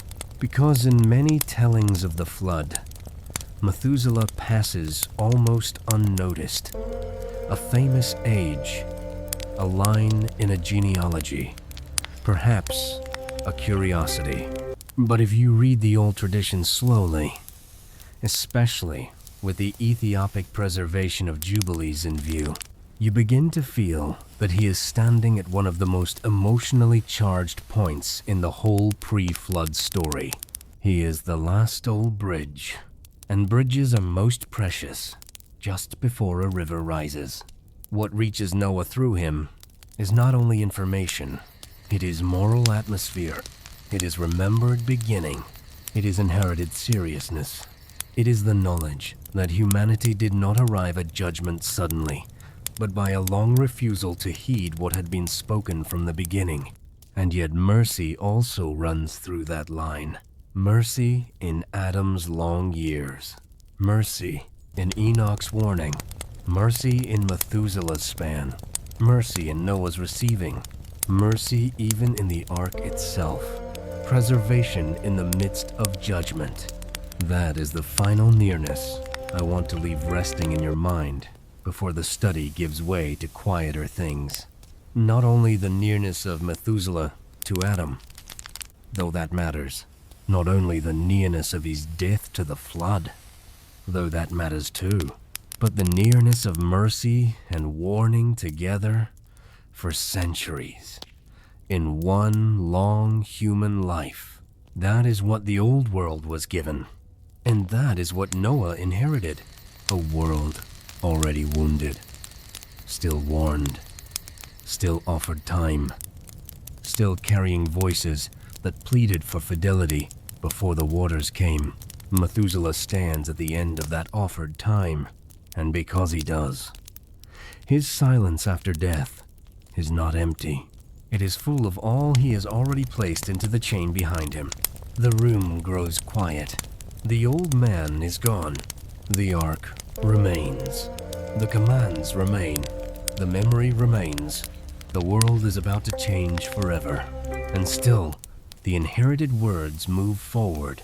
That quiet listener is why the Ethiopian Bible never stopped recording him. Not because it was fascinated by his age, but because it understood his place. The study has carried us as far as it should now.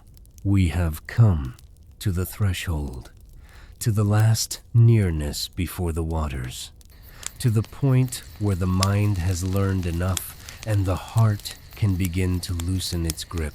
In the next movement, we will not gather new facts. We will not add new commands. We will not chase another detail. We will simply let the old voices rest where they have been laid, and we will follow them downward into quiet. From this point onward, the teaching can settle, and the night can begin to hold you more gently. The words have been handed on now. Quiet listener, the chain has done what it was meant to do. Adam's nearness, Enoch's warning, Methuselah's long keeping, Lamech's receiving, Noah's careful voice to his sons. All of it has been placed where it needed to be placed. Nothing more needs to be carried tonight. Nothing more needs to be solved. Nothing more needs to be gathered into the mind and held tightly. The study is done now. The names may rest. The old men may sit down. The manuscripts may close softly. The page has given what it came to give. And from this moment onward, we do not search. We simply remain. So, let the teaching settle, not only into thought, but into the body. Let it move out of the forehead, out of the effort, out of the need to track every detail, and let it sink lower, into the jaw, into the throat, into the shoulders, into the chest, into the hands, into the slow, warm heaviness of the evening. You do not have to remember every word. You do not have to organize every idea.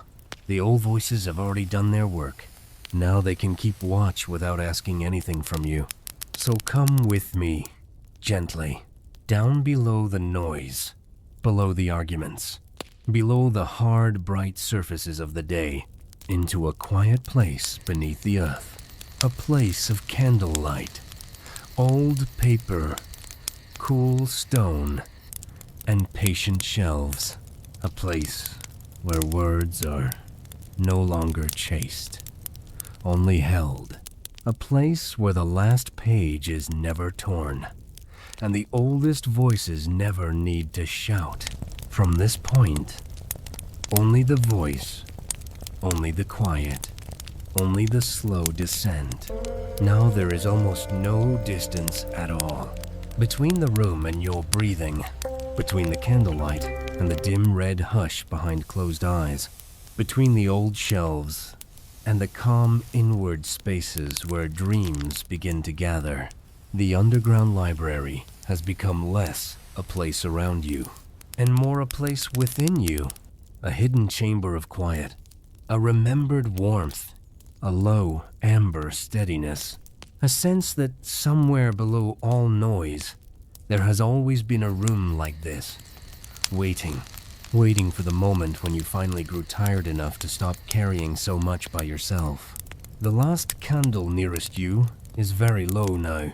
Its flame is small, but unafraid, steady at the wick, breathing at the edge, lighting only what must be lighted. A final page lies open on the table nearby. You do not read it.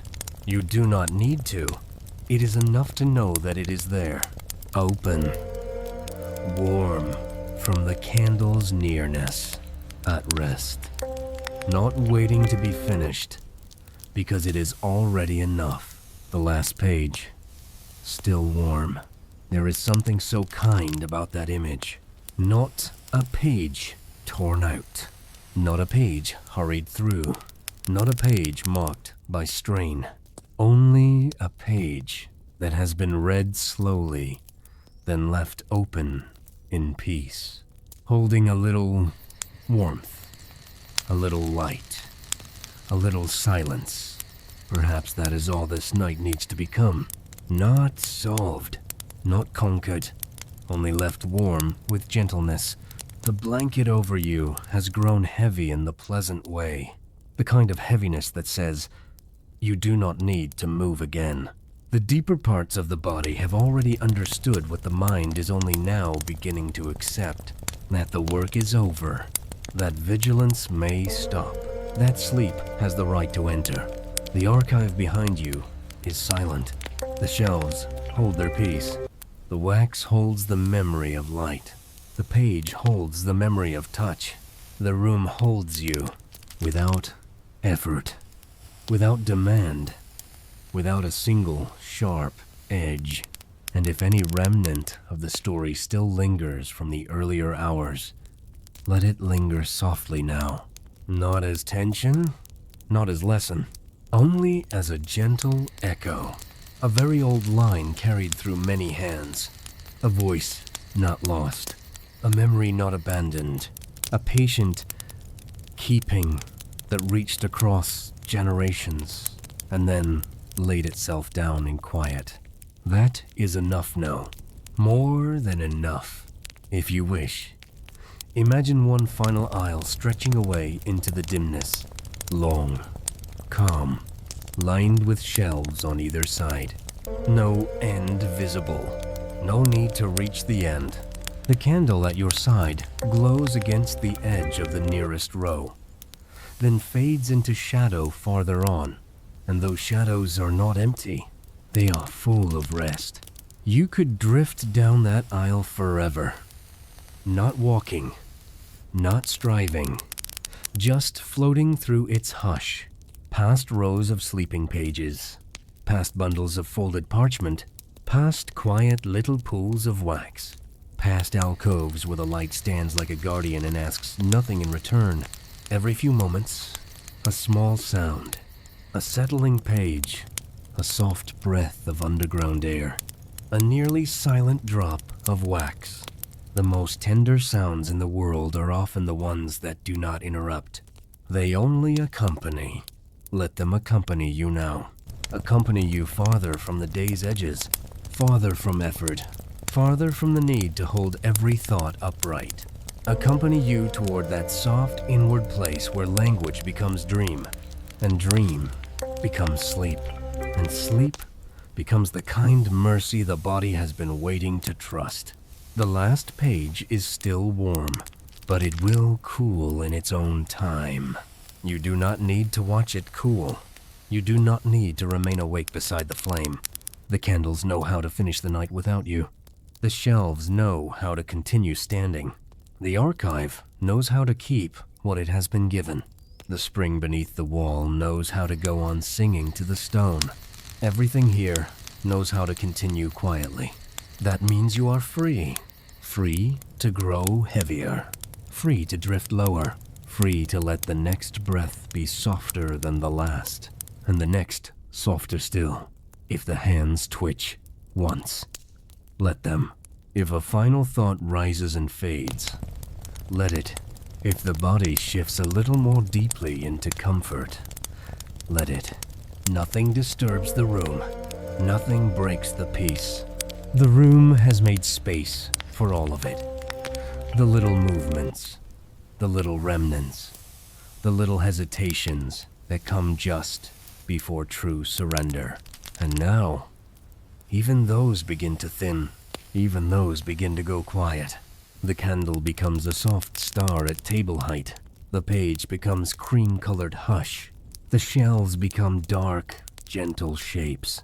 The ceiling becomes unseen. The whole library becomes less image, more feeling.